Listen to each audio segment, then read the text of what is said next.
நம்ம இன்னைக்கு மீண்டும் நம்முடைய கிளாஸை நம்முடைய வகுப்பை தொடர்ந்து நம்ம என்ன செய்ய போறோம், நம்ம படிக்க போறோம். இன்னைக்கு நம்ம படிக்க போறது வந்து 1000 வருட அரசாட்சி குறித்து பார்ட் டூ படிக்க போறோம். அதுல டூரிங்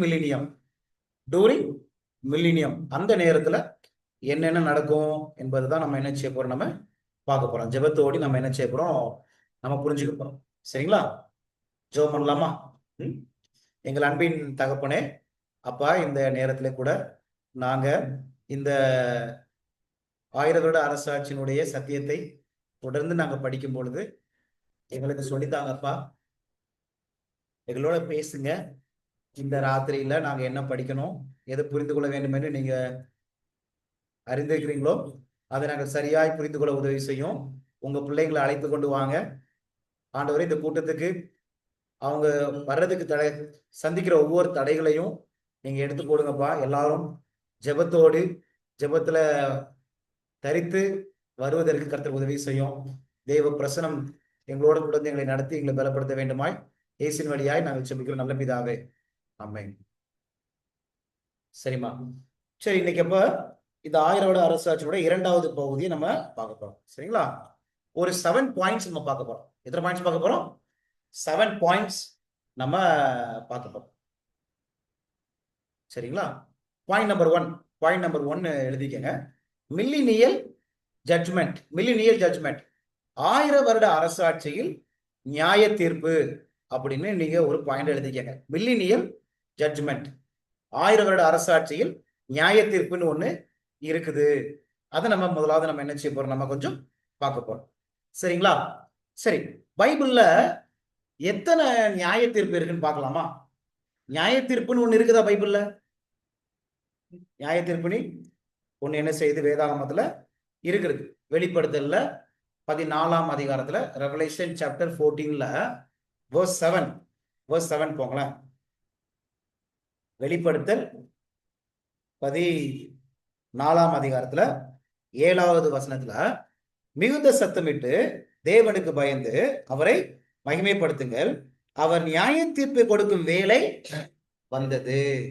சரிங்களா? அப்ப இங்க ஒரு நியாய தீர்ப்பை குறித்து பேசுது, அப்படித்தானங்க? ஆனா இந்த நியாய தீர்ப்பு எப்ப நடக்குது அப்படின்னா, இப்ப இந்த 7வது வசனம் நியாய தீர்ப்பை குறித்து பேசு. இப்ப 14வது வசனம் பாருங்களேன். 14th verse 14th வசனத்துல, பின்பு நான் பார்த்தபோது இத வெண்மையான மேகத்தையும் அந்த மேகத்தின் மேல் மனுஷகுமாரனுக்கு ஒப்பானவரால் தமது சிரசின் மேல் பொற்கூறு கிரீடத்தையும் தமது கையிலே கருப்புல அறிவாலயம் உடைய ஒருவர் உட்கார்ந்து இருக்கிறதையும் கண்டேன். சரிங்களா? இது யார் உட்கார்ந்து இருக்கிறா? மனுஷகுமாரன். அந்த மேகத்தின் மேல் மனுஷகுமாரனுக்கு ஒப்பாராய் வருது, அப்படித்தானே? சன் ஆஃப் மேன் இருக்கிறாங்களாம். மேகம் என்ற வார்த்தை வருது. அப்படின்னா கிளவுட்ஸ் என்ற ஒரு வார்த்தை வருது. இந்த கிளவுட்ஸ், இந்த மேகம், மனுஷகுமார மேகம், ஏதாவது வசனம் ஞாபகம் வருதா?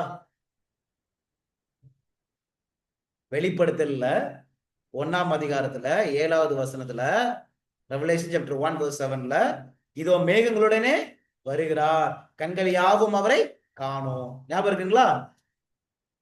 இப்ப ரெவலேஷன் verse 14:14லயும் இதோ வெண்மையான மேகத்தையும் அந்த மேகத்தின் மேல் மனுஷகுமாரனுக்கு ஒப்பானவராய் தமது சிரசின் மேல் ஒரு கிரீடத்தையும் தமது கையிலே கருக்குள்ள அறிவாலயம் உடைய ஒருவர் உட்கார்ந்து இருக்கிறதை கண்டேன். அப்படின்னா இந்த 14வது வசனம் ரெவலேஷன் 14:14 எதை குறித்து பேசுது? 2வது வரையை குறித்து பேசு. சரியாப்பா? எப்படி சொல்றோம்? ஏன்னா அவர் மேகத்தின் மேல் மனுஷகுமாரனுக்கு ஒப்பானவராய் அவர் உட்கார்ந்து இருக்கிறாரு அப்படின்னு பேசப்படுது. எப்படி உட்கார்ந்து இருக்காரா? கையில அறிவாளோடி. அறிவாள் எதை குறிக்கும்? சரி, ஒண்ணு மேகத்தை குறித்து பேசும் பொழுது அது 2ஆம் வரையை குறித்து பேசுதுன்னு பார்த்துட்டோம். இன்னொன்னு பார்க்கலாமா? கையில அறிவாள்னா எதுக்கு? அறிவாள்னா அப்பா ஏசப்பா அறிவா வச்சுட்டு வர போறான்னு அர்த்தமா? சரி, அறிவாள்னா என்ன அப்படின்னா, மத்தேயு புஸ்தகத்துல 13வது அதிகாரத்துல, மத்தேயு புஸ்தகத்துல 13வது அதிகாரத்துல 38, 39ல, அவர் பிரதித்திரமாக நல்ல விதையை விதைக்கிறவன் மனுஷகுமாரன், நிலம் உலகம் நல்ல விதை ராஜ்யத்தின் புத்திரர், கலைகள் பொல்லாங்கினுடைய புத்திரர். verse 39 39 வசனம். அவைகளை விதைக்கிற சத்துரு பிசாசு, அறுப்பு உலகத்தின் முடிவு. இருக்குதுங்களா? ஹார்வெஸ்ட் வந்து எப்போவா? End of the world. இதுதானப்பா இப்ப ஜீசஸ் வந்து ரெவலேஷன்ல அறிவால் வச்சிருக்காருன்னா ஏதோ அறிவால பிடிச்சிட்டு வரப்போறது கிடையாது. சில பேர் அந்த வசனத்தை அப்படியே லிட்டரலா எடுத்துட்டு அப்படியே சில படத்துல எல்லாம் சில டிவில எல்லாம் அப்படியே அறிவால் போட்டு வெட்ட வர மாதிரி காமிக்கிறாங்க. சரிங்களா? ஆனா அப்படி கிடையாது. அறிவால் என்பது எதை குறிக்குதுமா? அறுவடையை குறிக்குது. ஜீசஸ் ஹார்வெஸ்ட் குறிக்குது. என்னப்பா அந்த ஹார்வெஸ்ட் எப்ப நடக்குமா? End of the. சரிங்களா? மேத்யூ சாப்டர் 13ல verse 37 38 39, மத்தேயு 13ல 37ல இருந்து 39. சரியாப்பா? அப்ப அந்த ரெவலேஷன் சாப்டர் 14 verse 14 எதை குறித்துமா பேசுது? இரண்டாம் வருகை குறித்து பேசு. என்னப்பா எனக்கு ஹார்வெஸ்ட் எப்பதான் நடக்கும்? End of the world. End of the world எப்ப?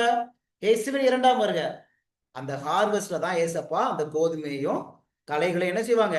பிரிப்பாங்க. சரிங்களாமா? வீட் அண்ட் டேர்ஸ பிரிப்பாங்க.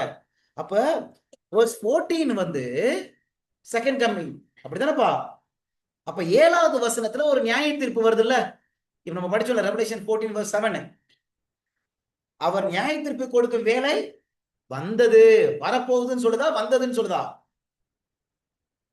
வந்தது பிரசன்ட் டென்ஸ்ல இருக்குது. அப்படிதானமா? அப்ப இரண்டாம் வருகைக்கு முன்னாடியே நியாய தீர்ப்புன்னு ஒண்ணு இருக்குதுங்களா இல்லையா? அத மனசுல வச்சுக்கணும். அதுதான் வசனம் எடுக்கிறேன். 14th வசனம் செகண்ட் கமிங், 7th வசனம் ஜட்ஜ்மெண்ட். அப்ப இரண்டாம் வருகைக்கு முன்னாடி ஒரு நியாய தீர்ப்பு ஒண்ணு அங்க இருக்குது. சரிங்களா? பாருங்களேன், இன்னொரு வசனம் படிக்கலாம். இன்னொரு வசனம் தானியேல் 7ஆம் அதிகாரத்துக்கு போங்களேன். தானியேல் 7ஆம் அதிகாரத்துல தானியேல் சாப்டர் 7ல verse 10ல நீங்க படிச்சீங்கன்னா, அக்கினி நதி அவர் சந்நிதி இருந்து புறப்பட்டு ஓடினது.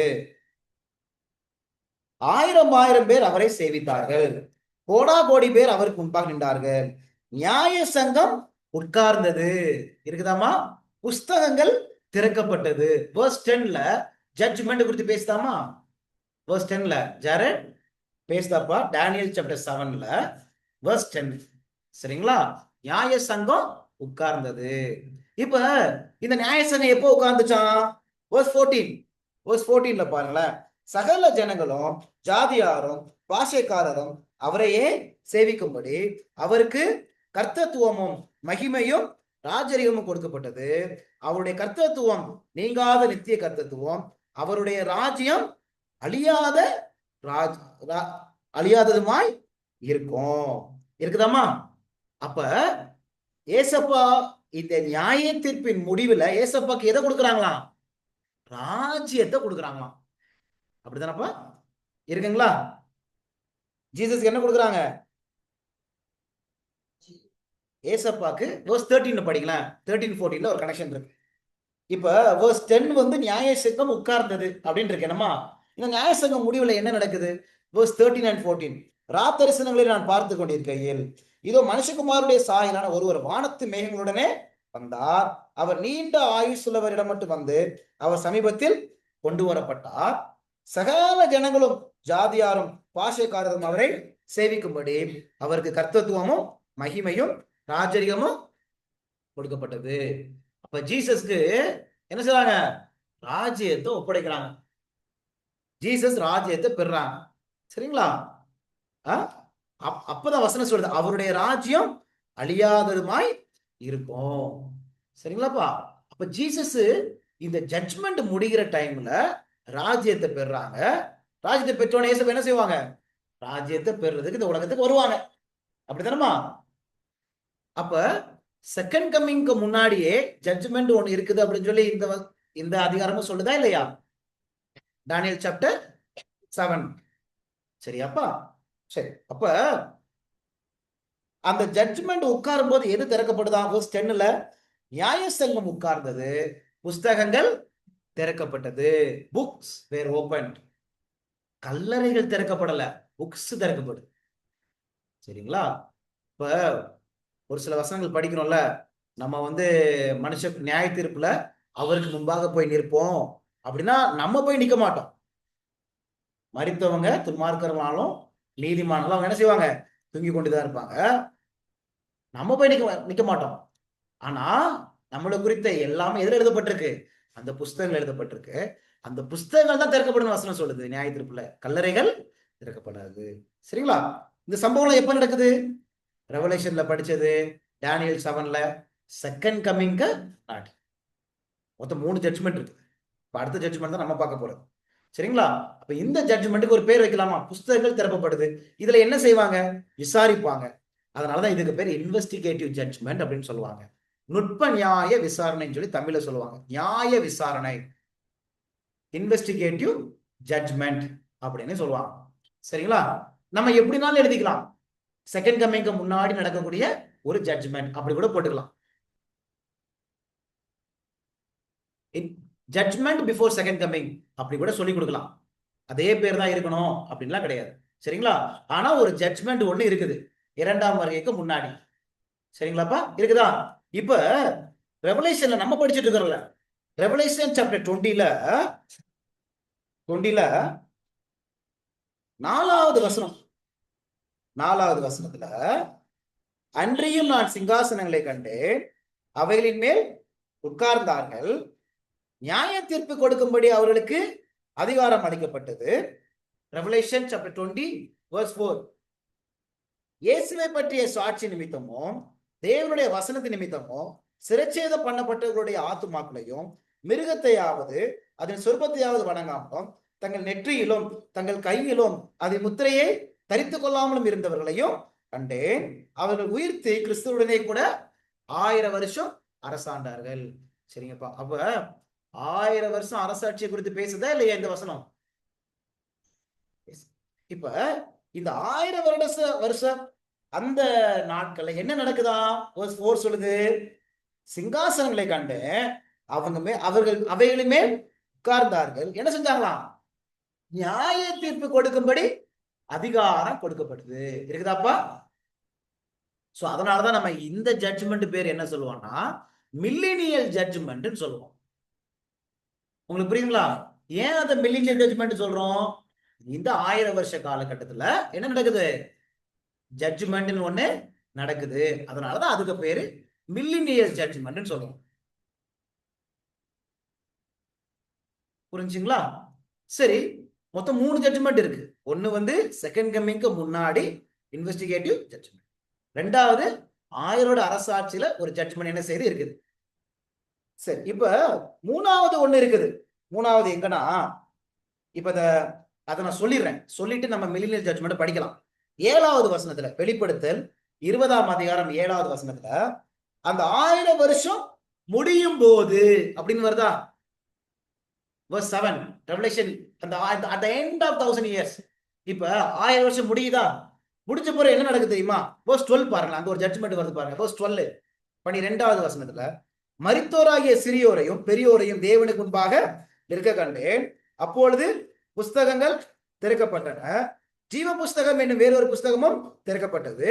அப்பொழுது அந்த புஸ்தகங்கள் எழுதப்பட்டதின்படியே மரித்தோர் தங்கள் தங்கள் கிரியைகளுக்கு தக்கதாக நியாய தீர்ப்பு அடைந்தார்கள் அப்படின்னு வருதுங்களா?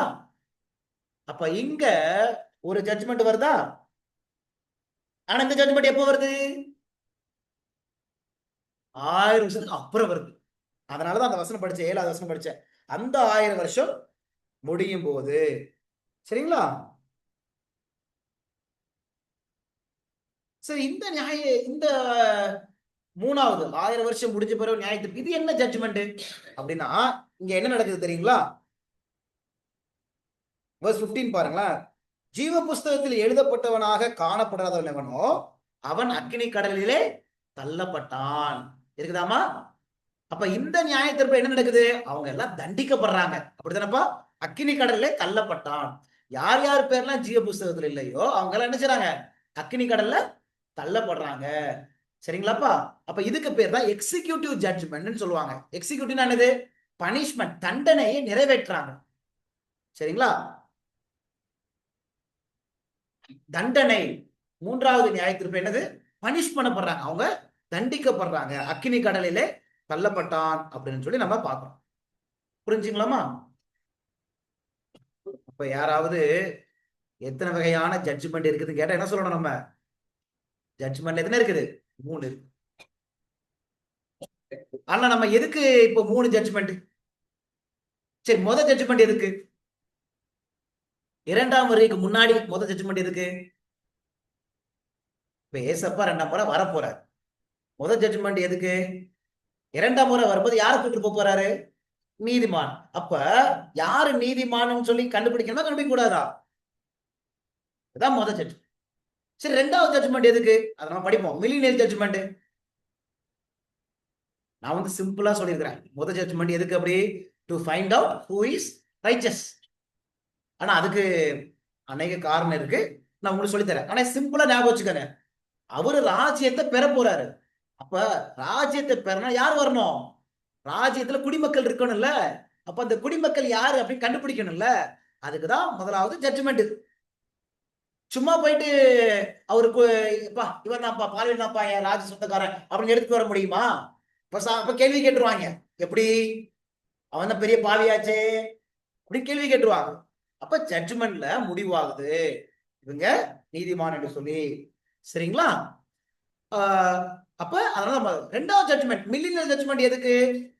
அதை நம்ம ஆழமா படிக்க போறோம். ஆனா நான் உங்களுக்கு சொல்லித்தரேன். ஏற்கனவே ஜட்ஜ்மெண்ட் முடிஞ்சிச்சா இல்லையா?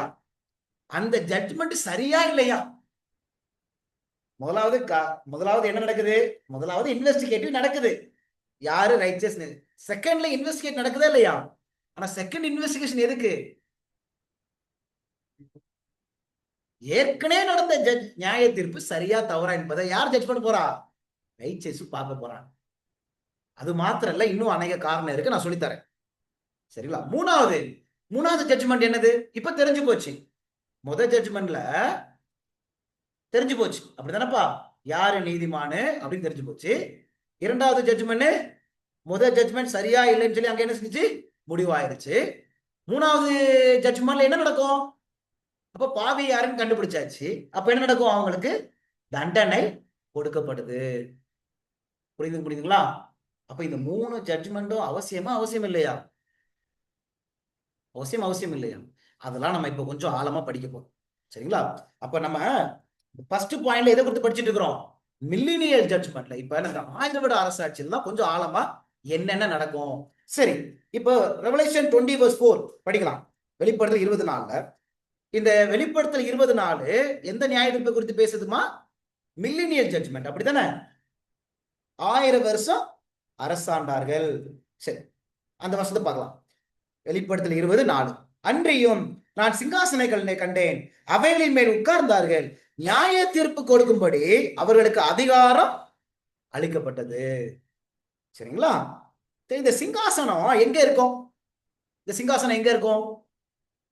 சங்கீதம் 11வது சங்கீதம் 4வது வசனம். சங்கீதம் 11வது சங்கீதம் 4வது வசனம்.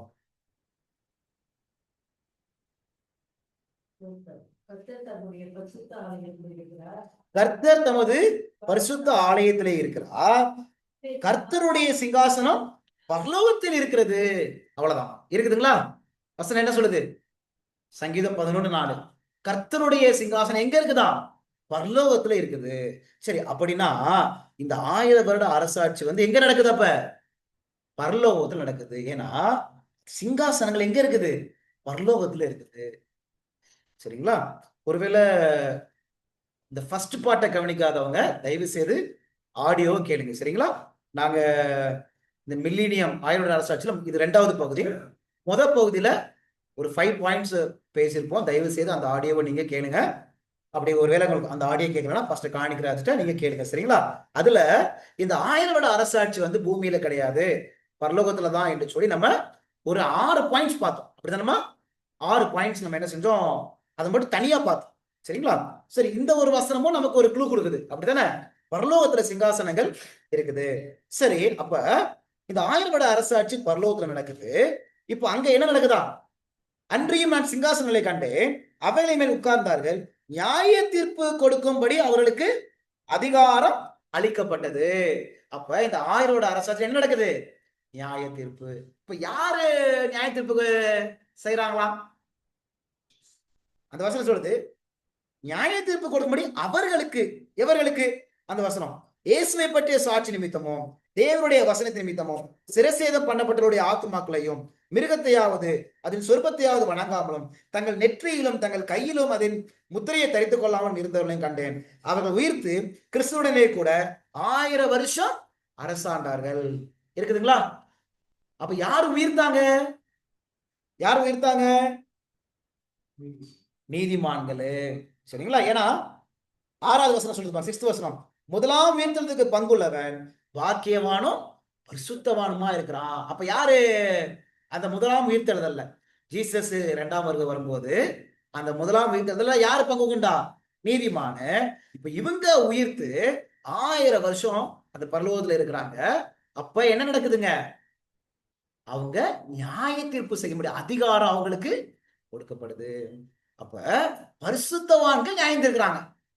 ஆனா முதல் நியாய தீர்ப்பு படிச்சோமே 2வது வருகைக்கு முன்னாடி, அதுல பரிசுத்தவான்களா நியாயம் தீர்க்கப்படுறாங்க? இல்ல. முதல் வருகையில யாரு பரிசுத்தவான்கள் என்ற நியாய தீர்ப்பு நடக்குது. 2வது நியாய தீர்ப்புல பரிசுத்தவான்கள் நியாய தீர்ப்பு கொடுக்குறாங்க. வித்தியாசம் புரியுதுங்களாமா? முதல் நியாய தீர்ப்புல, அதாவது 2ஆம் வரைக்கு முன்னாடி நியாய தீர்ப்புல யாரு பரிசுத்தவான்கள் என்று சொல்லி அங்க நியாய தீர்ப்பு நடக்குது. இந்த 1000 வருட அரசாட்சியில பரிசுத்தவான்கள் நியாயம் தீர்க்கிறாங்க. சரிங்களா? அதை ஞாபகம் வச்சுக்கோங்க. சரி, இப்ப இவங்க என்ன நியாய தீர்ப்புலாம் அவங்க கொடுக்குறாங்க அப்படின்னு கொஞ்சம் படிக்கலாம். 1 கொரிந்தியர் புஸ்தகம் 6ஆம் அதிகாரம் 6ஆம் அதிகாரத்துல 2வது வசனம் 3வது வசனத்தை பார்க்கலாம். 1 கொரிந்தியர் 6ஆம் அதிகாரத்துல 2வது வசனம் 3வது வசனத்துல, பரிசுத்தவான்கள் உலகத்தை நியாயம் தீர்ப்பார்கள் என்று அறியீர்களா? உலகம் உங்களால் நியாயம் தீர்க்கப்படுவதா இருக்க அற்ப வழக்குகளை தீர்க்க நீங்கள் அபாத்திரரா? தேவதூதர்களையும் நியாயம் தீர்ப்ப என்று அறியீர்களா? அப்படி இருக்க இந்த ஜீவனுக்கு ஏற்றவைகளை நீங்கள் தீர்த்து கொள்ள கூடாது இருக்கிறது எப்படி? உங்களுக்கு புரியுதுங்களா? எவ்வளவு அழகா இருக்கு, அப்படிதானே? பரிசுத்தவான்கள் உலகத்தை நியாயம் தீர்ப்பார்கள் என்று அறியீர்களா? உலகம்னா யாரு இந்த வசனத்துல? உலகம் உங்களால் நியாயம் தீர்க்கப்படுவதா இருக்க அற்ப வழக்குகளை தீர்க்க நீங்கள் அபாத்திரரா? இந்த வசனத்துல உலகம்னா, உலகத்துல யார் இருக்கிறா? துன்மார்க்கர்கள். இவங்க பரிசுத்தவான்கள். மொத்தமே 2 குரூப் தான், பரிசுத்தவான்கள், துன்மார்க்கர்கள். அப்படித்தானே? இப்போ பரிசுத்தவான்கள் யாரை நினைந்திருப்பாங்க? துன்மார்க்கர்கள் நினைந்திருப்பாங்க. 3வது வசனத்துல தேவதூதர்களை அவங்க என்ன செய்வாங்களாம்? நியாயம் தீர்ப்பாங்களா? உங்களுக்கு புரியுதாமா? இப்ப எப்படி இவங்க நியாயம் தீர்ப்பாங்க? துன்மார்க்கர்கள்லாம் எது வழியா நியாயம் தீர்க்கப்படுவாங்க? துன்மார்க்கர்கள்லாம் அதே வெளிப்படுத்தல் 20ஆம் அதிகாரத்துல ஒரு க்ளூ இருக்கு பாருங்க. ஒரு க்ளூ அங்கே அதே பாயிண்ட் வருது 20ஆம் அதிகாரத்துல. இப்ப இந்த 4வது வசனம் என்ன பார்த்தோம்? இவங்க உயிர்த்து போயிடுறாங்க, அப்படித்தானே? மீதி இந்த துன்மார்க்கர்கள் verse 5ல மரணம் அடைந்த மற்றவர்கள் அந்த 1000 வருஷம் முடியும் அளவும் உயிரடைய இல்லை, அப்படித்தானமா? அப்ப மற்ற துன்மார்க்கர்கள் என்ன செய்யல? அந்த 1000 வருஷம் முடியும் அவங்க என்ன செய்யல? உயிரடைகிறது கிடையாது. ஆனா அதுக்கப்புறம் அவங்க எழும்புறாங்க. நம்ம படிச்சோம், நியாயம் தீர்க்கப்படுறாங்க. ஆனா அவங்க எப்படி நியாயம் தீர்க்கப்படுவாங்க? 12வது வசனம் பாருங்களேன். மரித்தோராகிய சிறியோரையும் பெரியோரையும் தேவனுக்கு முன்பாக. சரி, யார் இவங்க? மரித்தோராகிய சிறியோர் பெரியோர் தேவன் இருக்காங்க. இவங்க யாரப்ப? துன்மார்க்கர்கள், அப்படித்தானே? இவங்க தானே மரிச்சாங்க. 5ஆம் வசனத்துல மரணம் அடைந்த மற்றவர்கள், அப்படித்தானமா? அப்ப இவங்க தானே. இப்ப இவங்க எப்படி நியாயம் தீர்ப்பாங்களாம்? அப்பொழுது புஸ்தகங்கள் திறக்கப்பட்டன, ஜீவ புஸ்தகம் என்னும் வேறொரு புஸ்தகமும் திறக்கப்பட்டது. சரி, இங்க ஒரு க்ளூ கிடைச்சிருக்கு, நமக்கு ஒரு துப்பு கிடைச்சிருக்குது. என்ன கிடைச்சிருக்குது? இந்த துன்மார்க்கர்கள் எப்படி நியாயம் தீர்க்கப்படுவாங்கன்னா, புஸ்தகங்கள் வழியா தான் அவங்க என்ன செய்வாங்க? நியாயம் தீர்க்கப்படுவாங்க. சரிங்களா? அப்ப அந்த 1000 வருஷம் அரசாட்சியில இந்த நீதிமான்கள் என்ன செய்வாங்க? இந்த புஸ்தகங்கள் வழியாதான் இந்த துன்மார்க்கர்கள் என்ன செய்வாங்க? அவங்க நியாயம் தீர்ப்பாங்க.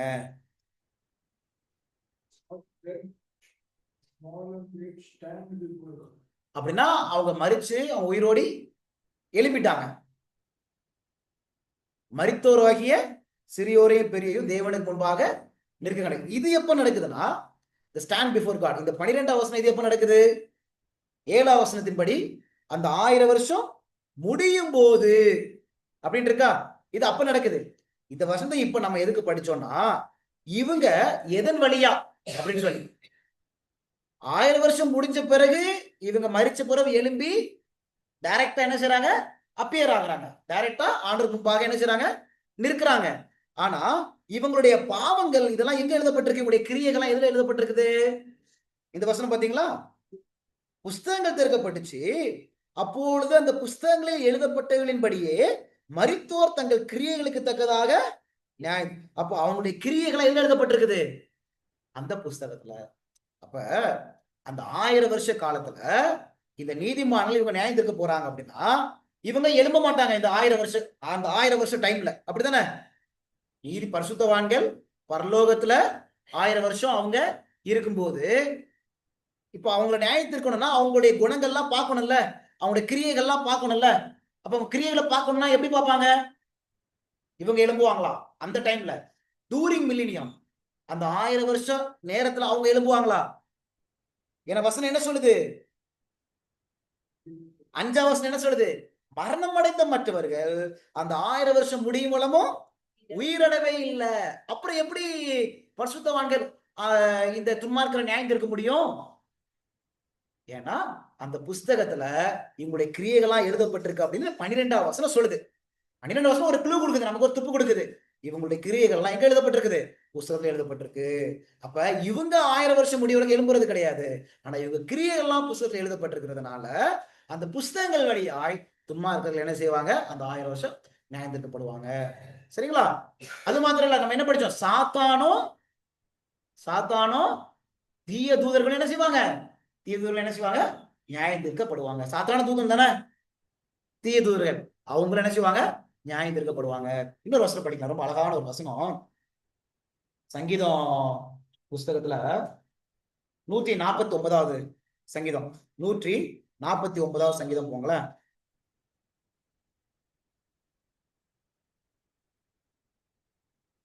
149வது சங்கீதத்துல சரி 4வது வசனத்துல இருந்து படிக்கிறேன்.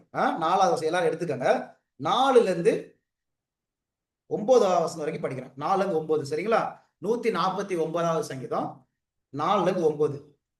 கர்த்தர் தம்முடைய ஜனத்தின் மேல் பிரியம் வைக்கிறார், சாந்த குணமுள்ளவர்களை இரட்சிப்பினால் அலங்கரிப்பார்.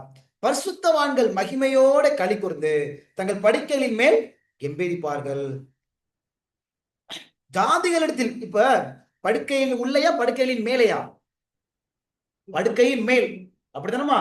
அப்படின்னா இது எதை குறித்து பேசுது? படுக்கனா எது? கல்லறை அப்படித்தானமா? கல்லறை குறித்து பேசுது. படுக்கையின் மேல் அப்படின்னா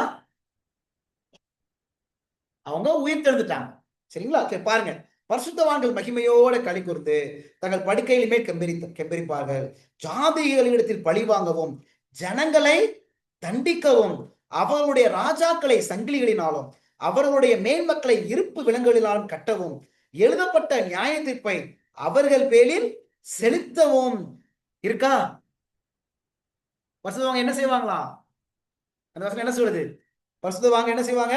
எழுதப்பட்ட நியாய தீர்ப்பை அவர்கள் பேர செலுத்துவாங்க. இருக்குதாமா? வேற என்ன செய்வாங்களா? 6வது வசனத்துல ஜாதிகளிடத்தில் பழி வாங்கவும் ஜனங்களை தண்டிக்கவும். கிடைச்சிச்சா உங்களுக்கு? அப்ப இதுக்கப்புறம் இந்த துன்மார்க்கர்கள் தண்டிக்கப்பட போறாங்க. பரிசுத்தவாங்க என்ன செய்வாங்களா? இவங்க தான் எக்ஸிக்யூட் பண்ணுவாங்க. இந்த நபருக்கு இந்த தண்டனை கொடுக்கலாம் அப்படின்னு சொல்லிட்டு இவங்க என்ன செய்வாங்க? நியாயம் தீர்ப்பாங்க. உங்களுக்கு புரிஞ்சுக்க முடியுதா? பாருங்க, ஏன்னா யார் அதை ஒப்பு கொடுக்கிறா? என்ன படிச்ச? ரெவலேஷன் 20:5ல நியாய தீர்ப்பு செய்யும்படி அதிகாரம் அவங்களுக்கு கொடுக்கப்பட்டுச்சு. அதனாலதான் அவங்க அரசாளுவாங்க அப்படின்னு இருக்குல்ல. அந்த 1000 வருஷம் அவங்க அரசாளுவாங்க. என்ன அர்த்தம்? அங்க அரசாளுறதுக்கு மக்கள் ஏதாவது இருக்கிறாங்களா? இதெல்லாம் ஒரு அரசாளுவாங்கன்னா என்ன அர்த்தம்? ராஜாக்களை நம்ம ராஜான்னு சொல்றோம், அவங்க அரசாளுறான்னு சொல்றோம். ஏன் அவங்களை அப்படி சொல்றோம்? அவங்க நியாய தீர்ப்பு செய்யறதுக்கு ஒரு அதிகாரம் இருக்குது, அதுதானே? இந்த பரிசுத்தவான்கள் அவங்க நியாய தீர்ப்பு செய்ய முடியாது. ஒரு அதிகாரம் கொடுக்கப்படுறதுனாலதான் அவங்கள என்ன சொல்றது வேதவசனம், அரசாளுவாங்க அப்படின்னு சொல்லப்படுது. புரிஞ்சுக்க முடியுதுங்களா? சரிங்களா? சரி, இப்ப அந்த வசனம் 7ஆம் வசனம், அவர்களுடைய ராஜாக்களை சங்கிலிகளினாலும் அவர்களுடைய மேன்மக்களை இருப்பு விலங்குகளினாலும் கட்டவும் எழுதப்பட்ட நியாய தீர்ப்பை அவர்கள் பேரில் செலுத்தவும் இருக்கா. 8ஆம் வசனம், அவர்கள் வாயில் கர்த்தரை உயிர்த்தும் துதியும். முக்கியமான ஒரு பாயிண்ட். இந்த நியாய தீர்ப்பு என்ன நடக்குது தெரியுமா? ஒண்ணு நம்ம பார்த்தோம், அவங்கதான் துன்மார்க்கர்கள் நியாயம் தீர்க்க போறாங்க, சாத்தானையும் தீய தூதர்களை நியாயம் தீர்க்க போறாங்க, தண்டிக்க போறாங்க, அவர்கள் பேரில் செலுத்தவும் எழுதப்பட்ட நியாய தீர்ப்பை அவர்கள் பேரில் செலுத்தவும் இருக்கா. ஆண்டவர் ஏற்கனவே இவங்க தான் துன்மார்க்கர்கள், இவங்களுக்கு வேண்டிய நியாய தீர்ப்பெல்லாம் ஆண்டவர் என்ன செஞ்சுக்கிறாங்க, எழுதப்பட்டிருக்கிறாங்க. இவங்க அதை விசாரிச்சு இவங்க என்ன செய்யறாங்க, தண்டிக்கவும் செலுத்தவும் அப்படின்னு என்ன செய்ய சொல்லப்பட்டிருக்கு.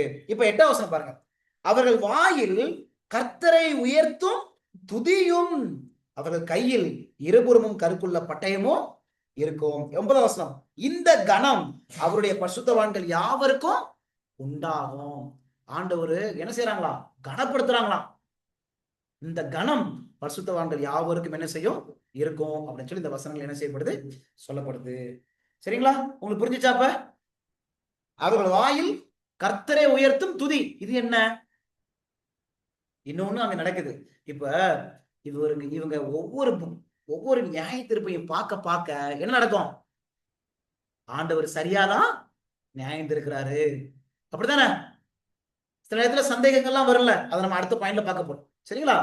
ஒவ்வொரு நியாய தீர்ப்பையும் அவங்க பார்க்க பார்க்க பார்க்க அவங்க என்ன ஒரு காரியத்துக்கு வருவாங்க, ஆண்டவர் எல்லா காரியத்தையும் சரியாய் நியாயம் தீர்க்கிறாரு அப்படின்னு அவங்களுக்கு புரியும் போது அந்த வசனம் நிறைவேற. 8ஆம் வசனம், அவர்கள் வாயில் கர்த்தரை உயர்த்தும் துதி, அவங்க ஆண்டவரை துதிப்பாங்க நியாய தீர்ப்பின் முடிவுல. தேவன் எவ்வளவு நல்லவரா இருக்கிறாரு, தேவன் செய்த ஒவ்வொரு நியாய தீர்ப்பு சரிதான்.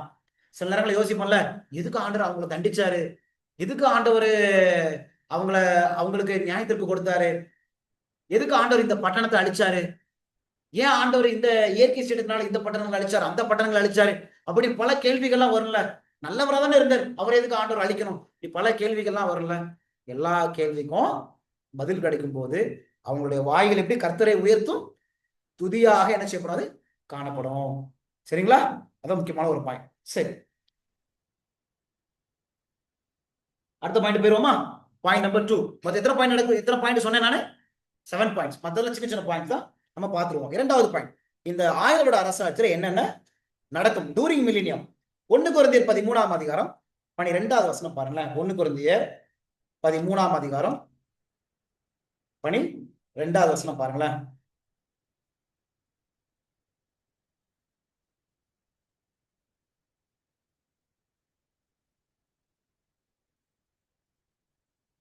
சரி, வசனம் பாருங்க.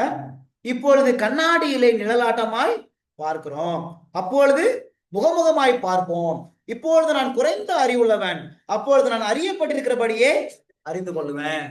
இங்க இருந்து ஒரு பிரின்சிபல்ஸ், ஒரு கருத்தை நம்ம எடுக்கிறோம். சரிங்களாப்பா? என்ன கருத்துனா, இப்போ கண்ணாடியில நிழலாட்டமா பார்க்கிறோம், அப்பொழுது முகமுகமாய் பார்ப்போம். என்ன அர்த்தம்? சரி, ஒண்ணு, இப்ப நம்ம தேவனை எப்படி பார்க்கிறோம், இந்த வேத வசனம் என்ற ஒரு கண்ணாடி வழியா, அந்த வசனம் வழியா பார்க்கிறோம். நம்ம முகமுகமா என்ன செய்வோம், நம்ம அவரை பார்ப்போம். அது ஒண்ணு இருக்குது. இன்னொன்னு முக்கியமான கருத்து என்ன அப்படின்னா, இதே காரியத்தை 1 கொரிந்தியர் 4:5 சொல்லும்போது இன்னும் கொஞ்சம் அருமையா இருக்கு பாருங்க. 1 கொரிந்தியர் 4:5, 1 கொரிந்தியர் 4ஆம் அதிகாரம் 5ஆம் வசனம் பாருங்க. 1 கொரிந்தியர் chapter 4 verse 5, ஆனதால் கர்த்தர் வருமளவும், 1 கொரிந்தியர் 4:5, ஆனதால் கர்த்தர் வருமளவும் நீங்கள் காலத்துக்கு முன்னே யாதொன்றை குறித்து தீர்ப்பு சொல்லாதிருங்கள், இருளில் மறைந்திருக்கிறவைகளை அவர் வெளியரங்கமாக்கி இருதயங்களின் யோசனைகளையும் வெளிப்படுத்துவார், அப்பொழுது அவனவனுக்குரிய புகழ்ச்சி தேவனால் உண்டாகும். என்னமா என்ன சொல்லப்பட்டிருக்கு? முக்கியமான பாயிண்ட் என்னன்னா, ஆண்டவர் சொல்றாரு அவர் நியாயம் தீர்ப்பாரு, சரி, நீங்க நியாயம் தீர்க்காதுங்க, இருளில் மறைந்திருக்கிறவைகளை அவர் வெளியரங்கமாக்கி இருதயங்களின் யோசனைகளை வெளிப்படுத்துவாரு. அப்ப இந்த 1000 வருட அரசு என்ன நடக்கும் அப்படின்னா, எதெல்லாம் கண்ணாடியா தெரிஞ்சோ அதை முகமுகமே பார்ப்போம். அப்ப என்ன தெரியுமா, இருள்ல எதெல்லாம் மறைஞ்சிருக்குதோ அதை எல்லாம் ஆண்டு என்ன செய்வாராம், வெளிப்படுத்துவாரு. இருதயத்தின் யோசனைகளை எல்லாம் நினைச்ச தேவன் வெளிப்படுத்துவாரு. இதுல 2வது பாயிண்ட்ல ஒரு கருத்து எடுத்துக்காங்க. இப்ப நானு ஜெபம் பண்ணிட்டு போறேன், ஆனா ஆக்சிடென்ட் நடக்குது. ஆண்டவருக்கு பிரியமா தான் வாழ்றேன், ஆனா ஆக்சிடென்ட் நடக்குது. குழந்தைக்காக நானும் ஜெபம் பண்றேன், ஆண்டவர் குழந்தை கொடுக்குறாங்க, கற்பம் தரிக்கிறாங்க. ஆனா கடைசி முடிவுல அந்த குழந்தை என்ன செய்யுது, அந்த டெலிவரி டைம்ல சில நேரங்கள்ல இறந்துருது. ஊழியத்துக்குன்னு போறாங்க, சில இடத்துக்கு போறாங்க, அங்க போயிட்டு சில பேர் என்ன செஞ்சுறாங்க, மரிச்சு போயிடறாங்க. ரத்த சாட்சி என்ன செஞ்சுறாங்க, மரிச்சு போயிடறாங்க. ஒவ்வொரு நாளும் காலையில எழும்பி குடும்ப ஜெபம் எல்லாம் பண்றாங்க. ஆனா அவங்க வாழ்க்கையிலையும் அநேக பிரச்சனைகள், அநேக கஷ்டங்கள், வருத்தங்கள் என்ன செய்யுது குடும்பத்துல நடக்குது. எதிர்பாராத சில மரணங்கள்லாம் என்ன செய்ய சில நேரத்துல நடக்குது. அப்ப இதுக்கெல்லாம் அநேக கேள்விகள் இருக்குமா இருக்காதா? இந்த உலகத்துல இருக்கும்போது அநேக சமயத்துல கேள்விகள் பதில் கிடைக்கிறது இல்ல, அப்படிதானே? யோபுடைய சம்பவத்துல படிச்சு பார்த்தோம் அப்படின்னா அவருக்கு கேள்வி இருந்துச்சா இல்லையா? இருந்துச்சு. ஆனா பதில் கிடைச்சிச்சா? ஏன் அது நடந்துச்சுன்னு அவருக்கு தெரியுமா? ஆண்டவரும் சாத்தானும் இப்போ அங்க ஒரு கான்வர்சேஷன், ஒரு பேச்சுவார்த்தை நடந்துச்சு. அதுல சாத்தானா இப்படிலாம் செஞ்சாங்க, ஏதாவது கிடைச்சிச்சா? இல்ல. யோபுடைய சம்பவத்துல ஒரு பெரிய பாடம் என்ன அப்படின்னா, அவர் வாழ்க்கையில அநேக சோதனைகளும் கஷ்டங்களும் நடந்து வந்துச்சு. பிள்ளைங்க அப்படியே டெட் பாடியா, அன்னைக்கு ஒரு நாள்ல எவ்வளவு டெட் பாடி, இத்தனை பிள்ளைங்க, 10 பிள்ளைங்க அப்படிதானே? 10 டெட் பாடிஸ் ஒரே நாள்ல முன்னாடி இருந்தா எப்படி இருக்கும்? நம்மளால ஒரு பிள்ளைக்கு ஏதோ ஆனாலே தாங்க முடியாது. ஆனா யோபுக்கு இது ஏன் நடக்குது? ஆனா அவர் காலையில எழும்பி தன்னுடைய பிள்ளைங்களுக்காக அவர் என்ன செய்வாரு, ஜெபம் பண்ணுவார். இதெல்லாம் ஏன் நடக்குது அப்படின்னு தெரியல. எத்தனை மிருகங்கள் அவருக்கு இருந்துச்சு, அப்படித்தானே? நம்ம வீட்டுல ஒரு நாய் இருந்தாலே இந்த நாயை கொஞ்சம் அதுக்கு என்னென்ன போடணுமோ எல்லாம் போட்டு சரி பண்ணுவோம். யோபுக்கு எத்தனை மிருகங்கள் இருந்துச்சு, அந்த மிருகங்கள் எல்லாம் எவ்வளவு செல்லமா வளர்த்திருப்பாரு. ஒரு வேலைக்காரங்க இருக்கிறாங்க. யோபு வந்து வெளியில இருட்டுல யாராவது தரையில படுக்க போறாங்கன்னா அவங்க வீட்டுக்குள்ள கொண்டு வந்துருவாரு. அப்ப அவங்க வேலைக்காரங்க எல்லாம் எந்த மாதிரி நேசிச்சிருப்பாரு. வேலைக்காரங்க எல்லாம் மறிக்கிறாங்க. இப்படி எல்லாருமே மறிக்கும் போது யோபால எப்படி நிற்க முடிஞ்சிச்சு? அந்த யோபு என்ன சொன்னாரு? அவர் என்னை கொன்னு போட்டாலும் நான் அவர் மேல் நம்பிக்கையா இருப்பேன் அப்படின்னு சொன்னாரு. ஆனா இந்த சம்பவத்தை நான் படிக்கும்போது ஆண்டவரும் சாத்தானும் அங்க ஒரு பேச்சுவார்த்தை நடக்குது. அதனால சாத்தான் இப்படிப்பட்ட காரியங்கள்லாம் செய்யறான், தேவன் அனுமதிச்சிருக்கார், இதெல்லாம் யோபுக்கு தெரியாது. ஆனா அவருடைய கேள்விக்கு பதில் வராமல் இருந்தாலும் ஆண்டவரை யோபு என்ன செஞ்சாரு, நம்பினார். நம்ம லைஃப்ல இதை எப்பவுமே மனசுல வச்சுக்கணும் பிள்ளைங்களா. எல்லாருமே சில நேரங்கள்ல நம்ம வாழ்க்கையில ஏன் இது நடக்குது அப்படின்னு நமக்கு தெரியாது. ஆண்டவரு நம்ம ஜெபம் பண்ண உடனே அதனுடைய காரியத்தெல்லாம் சொல்லிடுவாரு அப்படின்னு சொல்லவும் முடியாது. சில நேரங்கள்ல ஆண்டவர் எல்லாத்தையும் சொல்லிட்டார் அப்படின்னா நமக்கு புரியவும் புரியாது, நம்மளால ஏத்துக்கொள்ளவும் முடியாது. எவ்வளவு physics, chemistry, biology, botany, zoology எல்லாம் படிக்கிறோம், மேத்தமெட்டிக்ஸ் எல்லாம் எல்லாமே புரியுதா? இந்த உலகத்துடைய காரியங்களை நம்மளால சில நேரம் புரிஞ்சுக்க முடியல. ஆண்டவர் பரலோகத்தின் ரகசியங்களை இன்னும் அதிகமா சொன்னா நம்மளால புரிஞ்சுக்க முடியாது. அதனாலதான் ஆண்டவர் இந்த சீசர்கள்ட்ட சொல்லும் போது என்ன சொல்லுவார் தெரியுமா? யோவான் புஸ்தகத்துல ஒரு முறை அழகா ஆண்டவர் சொல்லுவார். யோவான் 16வது அதிகாரத்துல 12வது வசனம், ஜான் சாப்டர் 16 verse 12. யோவான் 16:12 இன்னும் அநேக காரியங்களை நான் உங்களுக்கு சொல்ல வேண்டியதா இருக்கிறது. யோவான் 16:12 அவைகளை நீங்கள் இப்பொழுது தாங்க மாட்டீர்கள். இப்ப நம்ம வாழ்க்கையில சில நினைத்து கூட பார்க்காத, கற்பனை கூட எட்டாத, இது நடந்துடவே கூடாதுன்னு யோசிப்போம். அந்த காரியங்கள் நம்ம வாழ்க்கையில சில நேரங்கள்ல நடந்துரும். ஆனா ஏன் ஆண்டவர் எப்படி நடக்கு சில கேள்வி கேட்போம். சமயத்துல நமக்கு அது பதில் கிடைக்காம இருக்கும். ஏன்னா வசனம் சொல்றது சில நேரங்கள ஆண்டவர் சொன்னா நம்மளால நினைச்ச முடியாது, தாங்க முடியாது, சில நேரம் நம்மளால புரிந்து கொள்ளவும் முடியாது. ஆனா எல்லாரும் ஞாபகம் வச்சுக்கணும், யோபுக்கு பதில் கிடைக்கல. ஆனால் என்ன சொன்னார் யோபு? அவர் என்னை கொண்டு போட்டாலும் நான் அவர் மேல் நம்பிக்கையா இருக்கும். இந்த லெசன் எப்பவுமே நம்ம லைஃப்ல ஞாபகம் வச்சுக்கணும். ஏன் ஆண்டவரே நான் ஃபெயில் ஆனேன் எக்ஸாம்ல? ஏன் ஆண்டவரே நான் நினைச்சபடி எனக்கு மார்க் கிடைக்கல? ஏன் ஆண்டவரே நான் நினைச்ச டிகிரி கிடைக்கல? சில நேரங்கள பதில் கிடைக்கலையா? பதில் கிடைக்காத பட்சத்திலையும் கர்த்தரை நம்புவதற்கு நம்ம பழகணும். எப்படி பழகிறது? சிலுவைதான். எனக்காக உயிரே கொடுத்தவர், எனக்காக ஜீவனையே கொடுத்தவர், ஒரு உயிர் போவதற்கு அவர் அனுமதிக்கிறார் என்று சொன்னார். ஏதோ சில காரணம் இருக்கும். நான் நித்திய மரணம் அடைஞ்சிடக்கூடாதுன்னு அவர் மறிச்சாரு. நான் செகண்ட் டெத், 2ஆம் மரணமாக நித்திய மரணம் நான் அடைஞ்சிடக்கூடாதுதான் அவர் 2ஆம் மரணத்தை ஏசப்பா நமக்காக பெற்றாங்க. அப்ப அவரு ஒரு மரணத்தை, ஒரு தற்காலிக, ஒரு டெம்பரவரி டெத்தை நம்ம லைஃப்ல அனுமதிக்கிறார் அப்படின்னா ஏதோ சம்திங் காரணம் இருக்குது. அது நமக்கு சில நேரங்கள்ல புரியாது, சொன்னாலும் நமக்கு புரியாதனால தாங்க முடியாது. அதனால அநேக அநேக காரியம் இருளுல மறைஞ்சிருக்குது. இந்த காரியத்தை எல்லாம் ஆண்டவர் இந்த 1000 வருட அரசாட்சி என்ன செய்வாரு? கொண்டு வருவார். பாயிண்ட் நம்பர் 2 கரெக்டா எழுதி அந்த பாயிண்ட் சொல்லல. இருள் மறைந்திருக்கிறவைகளை தேவன் வெளிப்படுத்துவாரு. சரிங்களா? he will reveal the secrets and hidden things. ரகசியங்கள். சரிங்களா? இருள் மறைந்திருக்கிறாங்க அப்படின்னா நீங்க நமக்கு புரியாத சில கேள்விகள். சரிங்களா? ஆனா இந்த உலகத்துல வாழும்போது இந்த கேள்விக்கு பதில் கிடைக்காட்டாலும் ஆண்டவரை நம்புவதற்கு நம்ம என்ன செய்யணும்? பழகணும். தயவு செய்து நீங்க அதை எப்படி பழகிறது? சிலுவையை பாருங்க. எனக்காக ஜீவனை கொடுத்தவர், எனக்காக இவ்வளவு காயம் அடி உத பட்டவர் என் வாழ்க்கையில அனுமதிக்கிறார் என்று சொன்னா ஏதோ ஒரு காரணம் இருக்கும். ஆனா எல்லாத்தையுமே இந்த 1000 வருட அரசாட்சியில பரிசுத்தவான்கள் கேள்வி இருக்குமா இருக்காதா? அந்த பரிசுத்தவான்கள் கணவன் இழந்திருப்பாங்க, மனைவி இழந்திருப்பாங்க, பிள்ளைங்கள் இழந்திருப்பாங்க, ரத்த சாட்சியா மறிச்சிருப்பாங்க, சில பேர் சிக்கா இருப்பாங்க, நோயில மறிச்சிருப்பாங்க, ஆக்சிடென்ட்ல மறிச்சிருப்பாங்க. அப்ப அவங்க எல்லாருமே ஆண்டவரே ஏன் ஏன் நாங்க இப்படிலாம் நடந்துச்சு, அநேக கேள்விகள் இருக்கும். எல்லாத்தையும் ஆண்டவர் அந்த 1000 வருட அரசாட்சியில ஆண்டவர் அவங்க காமிப்பார். அப்ப அவங்களுக்கு பதில் கிடைக்கும் போது இப்ப அவங்க வாய் என்ன எப்படி இருக்கும்? வாய் படிச்சோம்ல, சங்கீதம் 149 படிச்சோம்ல, அவங்க வாய் துதிகளால் நிரம்பும். அவங்க என்ன சொல்லுவாங்க? கர்த்தர் நல்லவர், கர்த்தர் நல்லவர், அவர் கிருபை என்றும் உள்ளது, அவர் கிருபை என்றும் உள்ளது. கர்த்தர் என்ன செய்வாங்க? அந்த அந்த நியாயத்திற்கு முடியும் போது துதிப்பாங்க. ஆண்டவரே எனக்கு நீங்க தானே பிள்ளை கொடுத்தீங்க, அந்த பிள்ளையே மறிச்சு போச்சு, பிறந்த குழந்தைய மறிச்சு போச்சு. இப்படி அநேக கேள்விகள் இருக்கும். எல்லாத்துக்கும் ஆண்டவர் அவங்க என்ன செய்வாங்க? பதில கொடுப்பாங்க. சரிங்களா?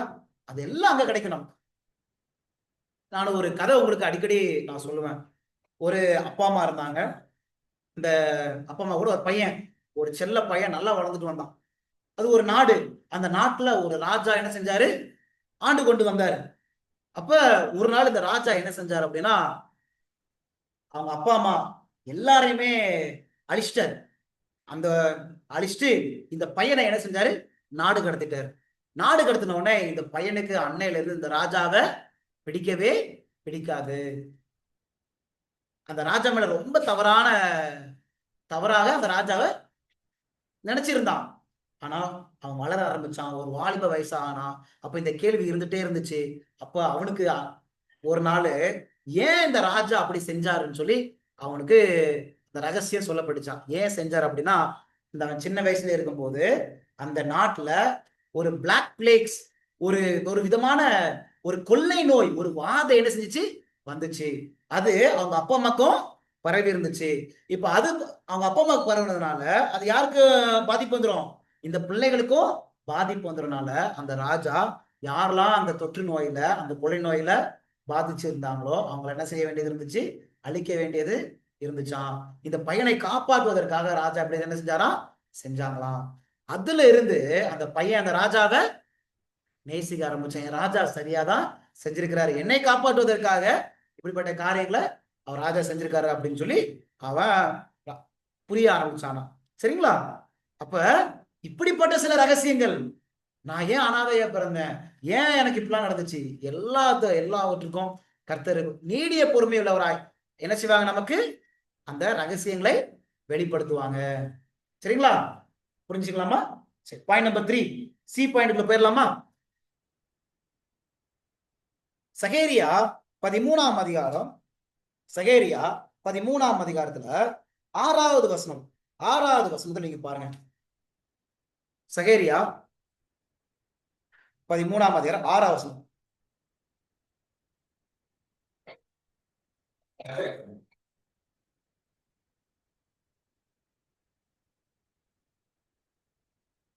அப்பொழுது சகரியா 13:6, அப்பொழுது ஒருவன் அவனை நோக்கி, உன் கைகளில் இருக்கக்கூடிய இந்த வடுக்கல் ஏதென்று கேட்டால், என் சிநேகிதரின் வீட்டிலே காயப்பட்டதனால் உண்டானவைகள் என்பான். இது உங்களுக்கு புரியுதா?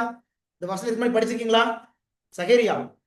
சகேரியால சாப்டர் 13:6, ஒருவன் உங்க கையில இருக்கக்கூடிய இந்த ஊண்டு, இந்த வடுக்கன் ஏதென்று கேட்பான். உடனே அவர் என்ன சொல்லுவாரா? என் சிநேகிதரின் வீட்டிலே காயப்பட்டதினால் உண்டானவைகள். verse 7, அந்த காயம் என்னன்னு verse 7 சொல்லுது பாருங்களேன். பட்டயமே என் மெய்ப்பெண் மேலும் என் தோழனாகிய புருஷன் மேலும் எலும்பு என்று சேனைகளின் கர்த்தர் சொல்லுகிறார். இந்த மெய்ப்பெண் யாரு? ஏசப்பா சொல்றாங்க, நானே நல்ல மெய்ப்பெண். அப்படித்தானே? இந்த வசனம் சொல்றது பட்டயமே ஓஸ் வார்டு, பட்டயமே யார் மேல எலும்பு? மெய்ப்பனை வெட்டு. யார் சொல்றா? சொல்றது யாரு? சேனைகளின் கர்த்தர் சொல்லுகிறார். அப்படித்தானே? இந்த சேனைகளின் கர்த்தர் யாரு? பிதாவானவர். இந்த மெய்ப்பன் யாரு? இயேசு கிறிஸ்து. மெய்ப்பனை வெட்டு அப்படிங்கிறார். இது எப்ப நடக்கும் பாருங்க. மெய்ப்பனை வெட்டு, அப்பொழுது ஆடுகள் செதறி போவோம். எப்ப இந்த ஆடுகள்? இந்த ஆடுகள்லாம் யாரு? சீஷர்கள் செதறி போனாங்களா இல்லையா? மெய்ப்பனை வெட்டு அப்பனா எதை குறித்து பேசுது? அந்த கெட்சமனிலிருந்து சிலுவையின் அனுபவத்தை குறித்து என்ன செய்து பேசுது. அப்ப பிதாவானவர் மெய்ப்பனை வெட்டுனா என்ன அர்த்தம்? அவரு குமாரனை அந்த பலிக்கு என்ன செய்யறாரு? ஒப்பு கொடுக்கக்கூடிய சம்பவத்தை குறித்து அது பேசுது. அப்படித்தானப்பா? அப்ப இந்த வசனம் 6வது வசனத்துல ஒருவன் வந்து கேட்பானா, ஒருத்தன் வந்து கேட்பானா, உங்க கையில இருக்கக்கூடிய வடுக்கன் என்ன, அந்த காயம் என்ன அப்படி கேட்டா அவர் என்ன சொல்லுவாரா? என் சிநேகிதரின் வீட்டிலே காயத்தினால் உண்டானவைகள். அந்த வீடு என்னது? இந்த சிநேகிதர்கள் யாரு? இஸ்ரவேலர் ஜனம். அந்த வீடு என்னது? எங்க இயேசப்பா பிறந்தாங்க? அந்த பெத்லகேம், அந்த எருசலேம், அந்த நகரம். அப்ப அங்க நான் பெற்ற காயங்கள். யார் கேட்பாங்களாம்? ஒருவன் அப்படின்னு சொல்லப்படுது. அப்படிதானே? இந்த ஒருவன் யாரா இருக்கும்? இந்த ஒருவன் யாரா இருக்கும்? இந்த இயேசுவினுடைய இந்த ரத்தத்தை சிலுவை பாட அறியாதவங்க தான் இந்த ஒருவன். அதனாலதான் கேட்கிறான், உங்க கையில என்ன பட்டிருக்கு அப்படின்னு சொல்லி கேட்கிறான். சரிங்களா? இதே மாதிரி சம்பவம் எங்க நடக்கும் அப்படின்னா, இந்த சம்பவம் எங்க நடக்கும்? இந்த 1000 வருட அரசாட்சியில நடக்கும். என்ன நடக்கும் அப்படின்னா, இயேசுவை அறியாத அநேக பேர் பரலோகத்துக்கு வருவாங்க. அப்படித்தானே? அவங்களுக்கு தெரிஞ்ச சத்தியத்துல உண்மையா இருந்தவங்க. சரிங்களா? அவங்க ஒரு முஸ்லிமா இருக்கலாம், ஒரு புத்திஸ்டா இருக்கலாம், ஒரு ஜுடாயிசமை சேர்ந்தவங்க இருக்கலாம், ஒரு ஹிந்துவா இருக்கலாம். ஆனா அவங்களுக்கு என்ன தெரியுமோ அதுல என்ன செஞ்சிருப்பாங்க? உண்மையா இருந்திருப்பாங்க. அப்ப அநேக பேரு தேவனுடைய ராஜ்யத்துக்குள்ள என்ன செய்வாங்க? வருவாங்க. பாருங்களேன், ஒரு வசனம் சொல்லு. அப்போஸ்தலர் புத்தகம், புக் ஆஃப் ஆக்ட்ஸ், அப்போஸ்தலர் புத்தகத்தை 17ஆம் அதிகாரம் போங்க. 17ஆம் அதிகாரத்துல 30ஆம் வசனம் பாருங்க. 30ஆம் வசனத்துல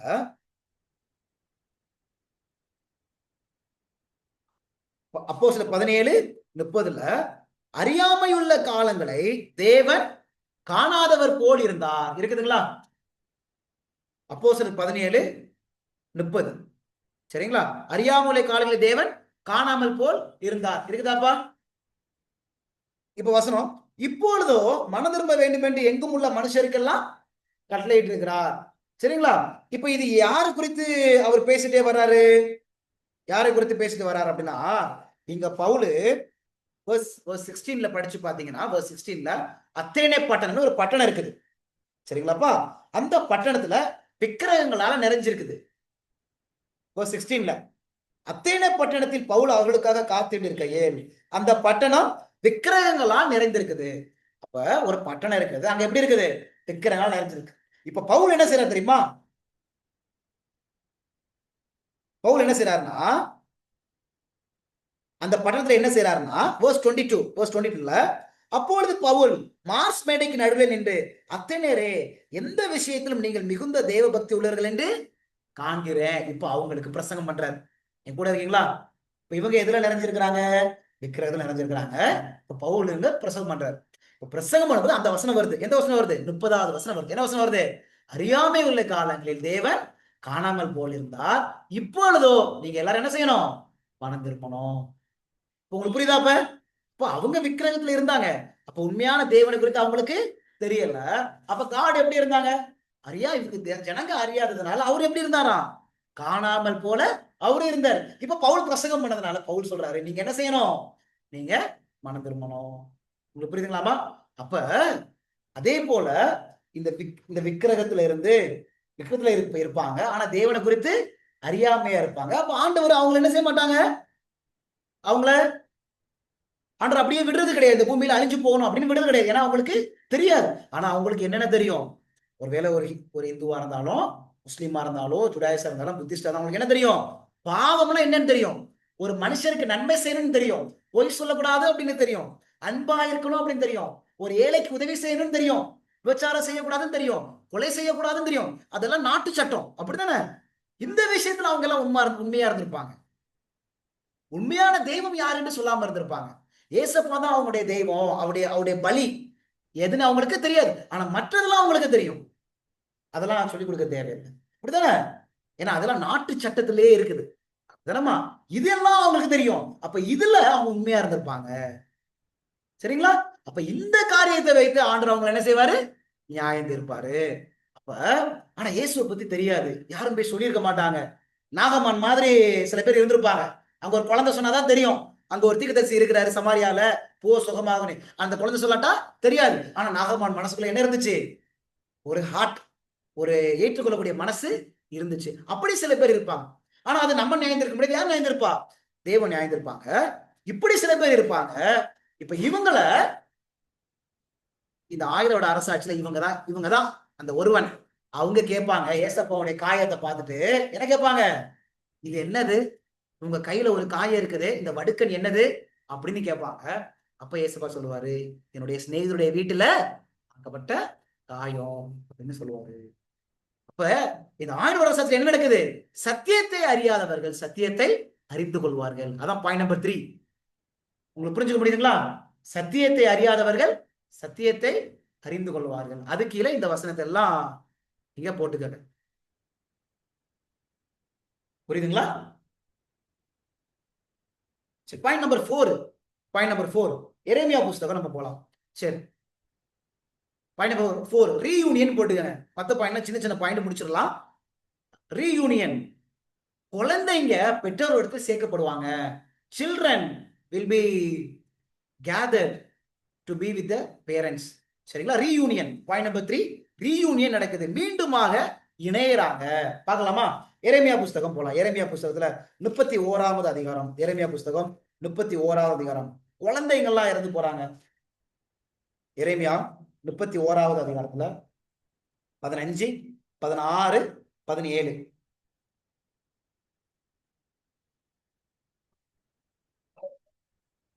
அந்த வசனம் படிங்க.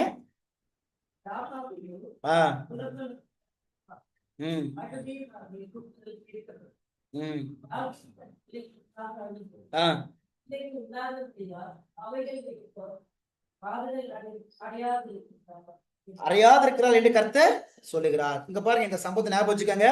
ராமாவிலே புலம்பலும் கசப்பான அழுகைமை கூக்குரல் கேட்கப்பட்டது. ராகேல் தன் பிள்ளைகளுக்காக அழுது, தன் பிள்ளைகள் இல்ல, பிள்ளைகளுக்காக அழுது, பிள்ளைகள் இல்ல. சரி, 16, நீ அழாதபடிக்கு உன் சத்தத்தை அடக்கி, நீ கண்ணீர் விடாதபடிக்கு உன் கண்களை காத்துக்கொள் என்று கர்த்தர் சொல்லுகிறார். உன் கிரியைகளுக்கு பலன் உண்டு என்று கர்த்தர் சொல்லுகிறார். அவர்கள் சத்ருவின் தேசத்திலிருந்து திரும்பி வருவார்கள். உன் முடிவை பற்றி உனக்கு நம்பிக்கை உண்டு. உன் பிள்ளைகள் தங்கள் தேசத்துக்கு திரும்பி வருவார்கள் என்று கர்த்தர் சொல்லுகிறார். இங்க சொல்லப்படுதுல இந்த வசனம் இன்னொரு இடத்துல சொல்லப்பட்டிருக்கு. பார்க்கலாமா?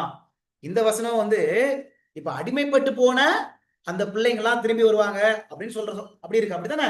ஆனா இங்க பாருங்களேன், மத்தேயு 2ஆம் அதிகாரம் போங்க. இதே வசனம் அங்க வருதான்னு பாருங்க. மத்தேயு 2ஆம் அதிகாரத்துல 2ஆம் வசனத்துல 16, 17, 18 படிக்க போறோம். எல்லாரும் எடுத்துக்காங்க. மத்தேயு 2ல 16, 17, 18. அப்பொழுது ஏரோது சாஸ்திரிகளால் வஞ்சிக்கப்பட்டதை கண்டு மிகுந்த கோபமடைந்து ஆட்களை அனுப்பி தான் சாஸ்திரிகளிடத்தை திட்டமாய் விசாரித்த காலத்தின்படியே பெத்லேமிலும் அதன் சகல எல்லைகளிலும் இருந்து 2 வயதுக்குட்பட்ட எல்லா ஆண் பிள்ளைகளையும் கொலை செஞ்சானா இல்லையா? 2. புலம்பொழும் அழுகையும் மிகுந்த துக்கம் கொண்ட, அப்ப என்ன ஆச்சு? புலம்பொழும் அழுகையும் மிகுந்த துக்கம் கொண்டாலும் ஆகிய கூக்குரல் ராமாவிலே கேட்கப்பட்டது. ராகேல் தன் பிள்ளைகளுக்காக அழுது அவைகள் இல்லாதபடியால் ஆறுதல் அடையாதிருக்கிறார். வந்துச்சா இல்லையா? எரேமியால சொல்லப்பட்ட வசனம் இங்க இருக்குது, அப்படித்தானே? அப்ப ஏசப்பா பிறந்த பிறகு அங்க என்ன நடக்குது? ஏதோ சட்டம் போடுறான், 2 வயசுக்குள்ள எந்தெந்த ஆண் பிள்ளை எல்லாத்தையும் கொள்ளுங்க. அப்ப பெரிய துக்கம்.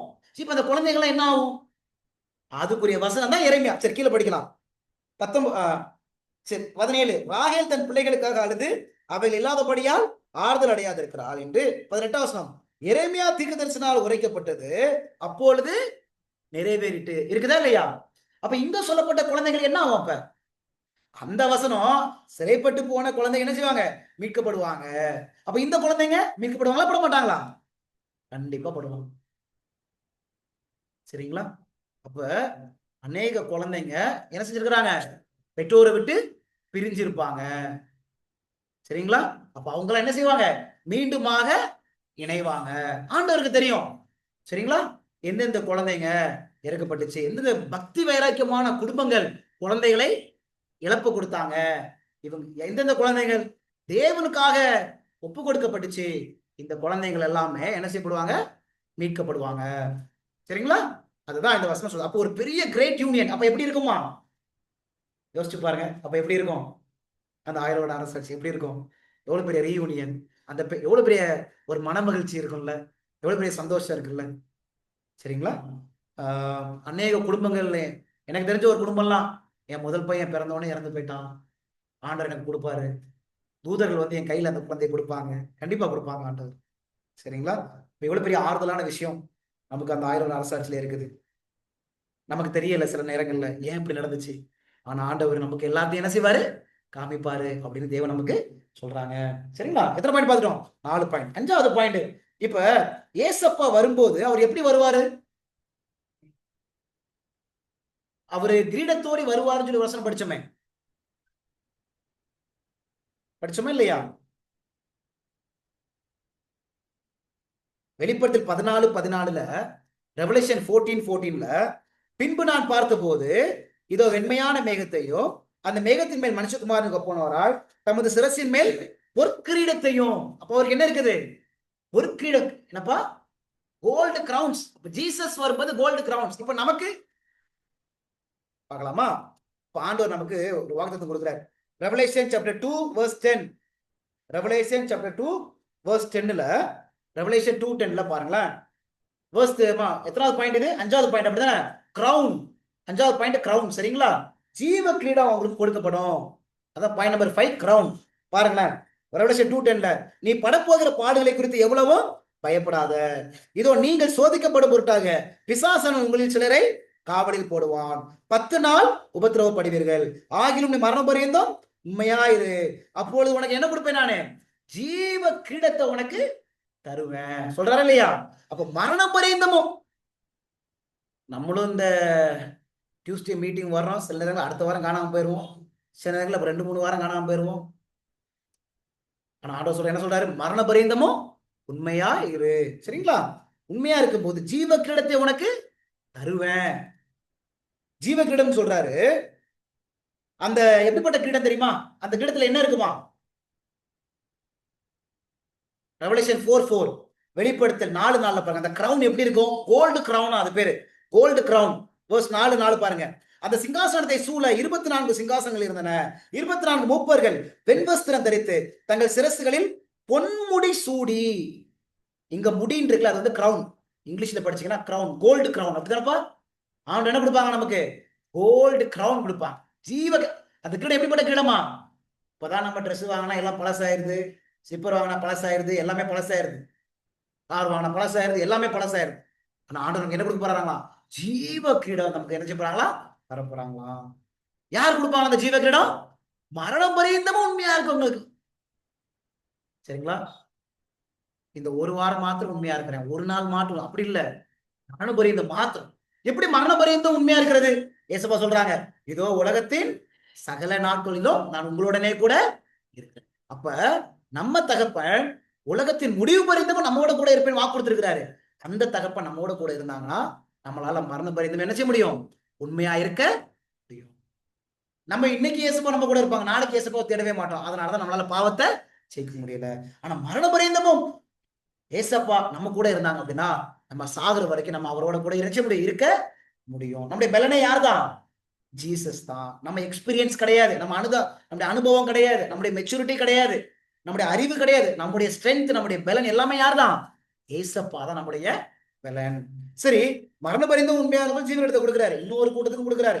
தானியேல் புஸ்தகம் 12ஆம் அதிகாரம் தானியல் புஸ்தகம் 12ஆம் அதிகாரத்துல 3வது வசனம் பாருங்க. தானியல் 12 3வது வசனத்துல, ஞானவான்கள் ஆகாய மண்டலத்தின் ஒளியை போலவும் அநேக அநேகரை நீதிக்குட்படுத்தினவர்கள் நட்சத்திரங்களைப் போலவும் என்றென்றைக்கும் உள்ள சதா காலங்களிலும் பிரகாசிப்பார்கள்.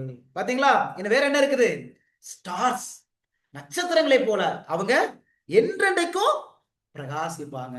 எப்ப இந்த சம்பவம் எப்ப நடக்கு தெரியுமா? இந்த 3வது வசனம் எப்ப நடக்கு தெரியுமா? இந்த 3வது வசனம் எப்ப நடக்குது? verse 2 பாருங்க. பூமியின் தூளிலே நித்திரை பண்ணிடுவாங்க அநேக, சிலர் நித்திய ஜீவனுக்கும் சிலர் நித்திய நிந்தைக்கும் இகழ்ச்சிக்கும் விழித்து எழுந்திருப்பாங்க. அப்ப verse 2 எது குறித்து பேசுது? 2வது வசனம் ரைச்சஸ் உடைய ரிசரக்ஷன் குறித்து பேசுது. அப்படிதானே? நித்திய ஜீவனுக்கு சிலர் எழுந்திருப்பாங்களாம். அப்ப அவங்க எழுந்திருக்கும் போது 3வது வசனம் என்ன சொல்லுது? அவங்களுக்கு என்ன கொடுக்கப்படுமா? நட்சத்திரங்களை போல என்றென்றைக்கும் சதா காலங்களிலும் பிரகாசிப்பாங்க அவங்க. சரிங்களா? பிரகாசிக்கக்கூடிய நட்சத்திரங்களும் பிரகாசிக்கக்கூடிய ஒரு அனுபவம் அவங்களுக்கு ஆண்டவர் என்ன செய்வாங்க? கொடுப்பாங்க. சரிங்களா? சரி, இப்ப உங்களுக்கு புரிஞ்சுச்சா? அப்ப அந்த 1000 வருஷம் என்ன நடக்குது? வெறும் ஸ்டார், வெறும் நியாயத்திற்கு மாத்திரம் இல்லமா, இந்த காரியங்கள் எல்லாம் நடக்குது. சரிங்களாப்பா? சரி, கடைசி 2 பாயிண்ட். அடுத்த பாயிண்ட் மத்தேயு 21ஆம் அதிகாரம் 31வது வசனம். மத்தேயு 21ஆம் அதிகாரம் 31ஆம் வசனத்துல பாருங்களேன். 6வது பாயிண்ட் அங்க என்ன நடக்குது அப்படின்னா, ஏசப்பா சொல்றாங்க பாருங்க 31ல. மத்தேயு 21 சர்ப்ரைஸ்மா. 6வது பாயிண்ட் சர்ப்ரைஸ். ஆச்சரியமான சில காரியங்கள், ஆச்சரியமான சில, என்ன ஆச்சரியம் இருக்கும் அப்படின்னு பார்க்கலாம். 31வது, இவ்விருவரில் எவன் தகப்பனுடைய சித்தத்தின்படி செய்தவன் என்று கேட்டார். அதற்கு அவர்கள் மூத்தவன் தான் என்றார்கள். அப்பொழுது இயேசு அவர்களை நோக்கி, ஆயக்காரரும் வேசிகளும் உங்களுக்கு முன்னே தேவனுடைய ராஜ்யத்தில் பிரவேசிக்கிறார்கள் என்று மெய்யாகவே உங்களுக்கு சொல்லுகிறேன். இருக்குதாமா? என்ன சொல்ற இயேசப்பா? ஆயக்காரரும் வேசிகளும் உங்களுக்கு முன்னே தேவனுடைய ராஜ்யத்தில் பிரவேசிக்கிறார்கள். என்ன சர்ப்ரைஸ்? இப்ப நீங்க சொல்லுங்க, இதை வச்சு சொல்லுங்க. ஆயக்காரர் வேசிகள் உங்களுக்கு தேவனுடைய ராஜ்யத்தில் இருப்பாங்க. நம்ம நினைப்போம், இந்த பக்கத்து வீட்டுல இருக்கிறானே அவெல்லாம் பரலோகத்துக்கே வரமாட்டான்னு நினைப்போம். ஆனா அவன் அங்க இருப்பான். நமக்கு சர்ப்ரைஸா இருக்கும். அப்படித்தானே? சில நேரங்களில் நம்மளா எங்கடா பரலோகத்துக்கு போறோம் அப்படின்னு நம்ம யோசிப்போம். கடைசி நம்ம பரலோகத்துல இருப்போம். நமக்கே ஒரு சர்ப்ரைஸா இருக்கும். சரிங்களா? நமக்கே ஒரு பெரிய ஆச்சரியமா இருக்கும். அப்ப நம்ம பாக்குறோம்ல, என்னடா இவங்கெல்லாம் வேசியாச்சே, இவெல்லாம் கொலைகாரனாச்சே, இவெல்லாம் எப்படிப்பா பரலோகத்துக்கு வர போறான்? இன்னைக்கு ஒரு கொலை நடந்துச்சுன்னா அப்படியே ஊடகம் எல்லாம் என்ன செஞ்சிடறாங்க? அது கொலை இல்லாட்டாலும் கொலை மாதிரி ஃப்ரேம் பண்ணிடுறாங்க. ஆனா ஆண்டு சொல்றாரு, இருளில் உள்ளவர்களை நினைச்சு வரான் வெடிச்சதை கொண்டு வருவார். அப்ப அதையும் ஆண்டவர் கொண்டு வருவார். எல்லாத்தையுமே நம்ம பாருங்க, இன்னைக்கு நியூஸ்ல போட்டுறாங்க, இவன் கொலையாளி, இன்னைக்கு மக்கள் ஸ்ட்ரைக் பண்ணி இவனை கொலை செய்யுங்க அப்படி நியூஸ்ல போட்டுருவாங்க. ஆனா ஆண்டவர் அதை என்ன செய்வாரு? எல்லாத்தையுமே அங்க போய் பார்த்தா அங்க ஒருத்தன் உட்கார்ந்து இருப்பான். இப்ப யாருப்பா நீ? உன்னதான் நான் நியூஸ்ல கேள்விப்பட்டேன், நீ தான் பெரிய கொலையாளி. அங்க ஆண்டவர் நமக்கு சர்ப்ரைஸ் வச்சிருப்பாரு. அதனாலதான் நம்ம என்ன செய்யக்கூடாது? நம்ம யாரையும் நம்ம நியாயம் தீர்க்கவே ஏசப்பா சொல்றாரு இல்லையா? அதே 1 கொரிந்தியர்ல நம்ம அந்த வசனம் படிச்சோம்ல. 1 கொரிந்தியர்ல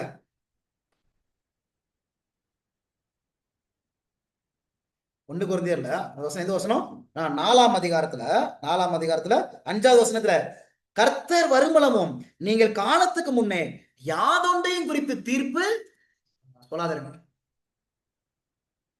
இந்த பாஸ்டர் திருடிட்டாரு, இவர் நீ பரலத்துக்கே வரமாட்டாரு அப்படின்னு சொல்லிடவே கூடாது. இந்த எல்ரா இவர் சர்ச்சுக்கே வரமாட்டாரு, பரலத்துக்கே வரமாட்டார், நம்ம என்ன செய்யக்கூடாது? சொல்லிடவே கூடாது. கடைசியில் அவர் இருப்பார், நமக்கு தெரியாது. இந்த சிலுவையில தொங்கி சாகுறதுக்கு முன்னாடி வரைக்கும் எல்லாரும் என்ன சொல்லுவோம்? அந்த கல்ல அவ்வளவுதான், அவன் கேஸ் முடிஞ்சு போச்சு.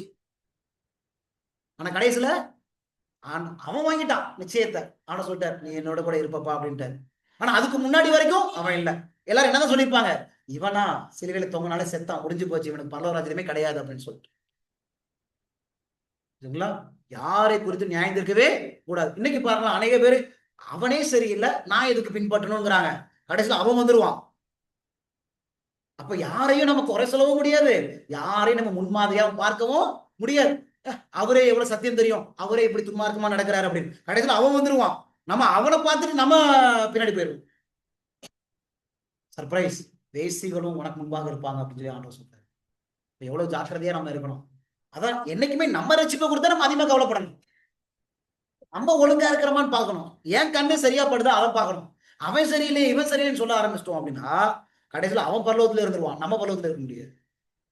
சரிங்களாமா? அப்ப நம்ம ரட்சிப்பை கொடுத்து நம்ம கவலைப்படணும். யோசுவா சொல்றாருல, நானும் என் வீட்டாரும் என்றால் கர்த்தரையே, நானும் என் வீட்டார் கர்த்தரையே சேவிப்போம். நீங்க யாரை சேவிப்பீங்கன்னு நீங்க தீர்மானம் பண்ணிக்கங்க. அப்படி நம்ம விட்டுடும் தவிர அவனே சரி கிடையாது, நானும் அப்படி செய்ய மாட்டேன். அவனுக்கு எவ்வளவு சத்தியம் தெரியும், அவனே ஒழுங்கா இல்ல, நானும் என் வீட்டாரும் கர்த்தரை சேவிப்போம். அவ்வளவுதான். ஆண்டவர் நம்மகிட்ட அதை எதிர்பார்க்கிறாரு.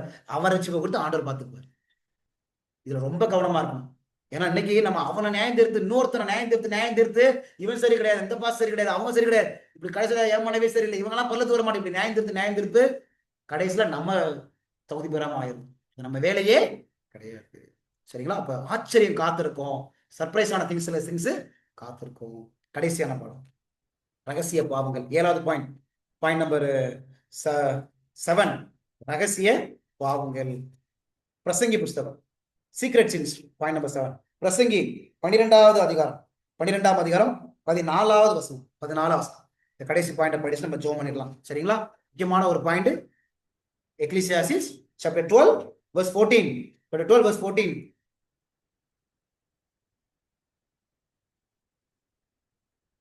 Ecclesia chapter 12 verse 14. ஒவ்வொரு கிரியையும், இந்த வசனம் பாருங்க, ரொம்ப முக்கியமா, நான் படிக்க வேண்டிய வசனம். ஒவ்வொரு கிரியையும், இது என்ன, எத்தனை கிரியை?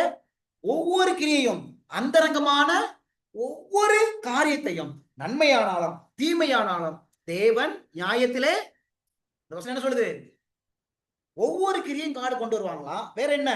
அந்தரங்கமான ஒவ்வொரு காரியம். இதுதான் சீக்ரெட் சின்ஸ். அந்தரங்கமான சில ரகசிய காரியம், ஹிடன் சின்ஸ். நன்மையானாலும் தீமையானாலும் தேவ நியாயத்துல நன்மையா ஆண்டவர் கொண்டு வருவார். அப்படித்தானமா? சில நேரத்துல சீக்ரெட் குட்டா இருக்கலாம், சீக்ரெட் பேடாவும் இருக்கலாம். ரெண்டுமே அந்த பாயிண்ட்ல போட்டுக்கணும். Good secrets and bad secrets ரெண்டுமே. யாருக்கோ நன்மை செஞ்சிருப்போம்பா, ஆனா யாருக்குமே தெரியாது, யாரும் நம்ம பெருமையா சொல்ல மாட்டாங்க, ஆண்டவர் அதை கொண்டு வருவார். கவலைப்பட தேவையில்லை. யாருக்கோ ஒரு 10,000 கொடுத்திருப்போம், 5,000 கொடுத்திருப்போம், சபையில வாசிக்க மாட்டாங்க, பெருசா பார்க்க மாட்டாங்க, தேவையில்லை. ஆண்டவர் ஒவ்வொரு நன்மை, அந்த வசனம் சொல்லுது பாருங்க, நன்மையானாலும் தேவன் நியாயத்துல கொண்டு வருவார். நம்ம ஒருத்தர் சத்தியம் சொல்றதுக்கு நம்ம தூக்கத்தை சாக்ரிஃபைஸ் பண்ணி சத்தியம் சொல்லியிருப்போம், ரொம்ப டயர்ட்ல போய் சத்தியம் சொல்லியிருப்போம், ஆண்டவர் அதையும் கொண்டு வருவார். நம்ம குடும்பத்துக்கு வேண்டிய சில குடும்பத்தை தியாகம் பண்ணிட்டு சில காரியங்கள்லாம் செஞ்சிருப்போம், அதையும் ஆண்டவர் கொண்டு வருவார். ஒரு சின்ன யாராவது வீட்டுக்கு வந்துருப்பாங்க, கொஞ்சம் தண்ணி கொடுப்போம்ல, அதையும் ஆண்டவர் கொண்டு வருவார். பஸ்ல போகும்போது யார்ட்டையா கொஞ்சம் பேசியிருப்போம், சத்தியத்தை கொஞ்சம் பேசியிருப்போம், அதையும் ஆண்டவர் கொண்டு வருவார். ஒவ்வொரு கிரியை அப்படின்னா ஒவ்வொரு நன்மை எல்லாத்தையும் ஆண்டவர் அந்த ஞாபக புஸ்தகத்துல எழுதி வச்சிருக்கிறேன். ஒண்ணு யாருக்கா ஒரு ட்ரெஸ் கொடுத்துருப்போம், ஸ்கூல்ல யாருக்கா ஒரு புக் கொடுத்துருப்போம், ஒரு பெண்ணு கொடுத்துருப்போம். ஜீசஸ ரெஃப்ளெக்ட் பண்ண ஒவ்வொரு கேரக்டரையும், ஏசப்பான ஒவ்வொரு குணத்தை நன்மையான தேவன் கொண்டு வந்துருவார். நம்ம கவலைப்படையே தேவையில்லை. சில நேரங்கள்ல நம்ம செய்யற சில நன்மை யாருமே நோட் பண்ண மாட்டாங்களே, நம்மளை பாராட்ட மாட்டாங்களே நினைச்சு செஞ்சிருவோம். சில நேரங்கள்ல நம்ம சோர்ந்து போயிடும். ஆனா ஆண்டவர் சொல்றாரு, எல்லாத்தையும் ஆண்டவர் காமிப்பார். பசுத்தவான்கள்ட்ட பாரு, எல்லாத்தையும் நான் நோட் பண்ணிருக்கிறேன். சரி, இன்னொன்னு என்னன்னா, வசனம் சொல்றது அந்தரங்கமான ஒவ்வொரு காரியத்தையும். அப்படின்னு என்ன அர்த்தம்?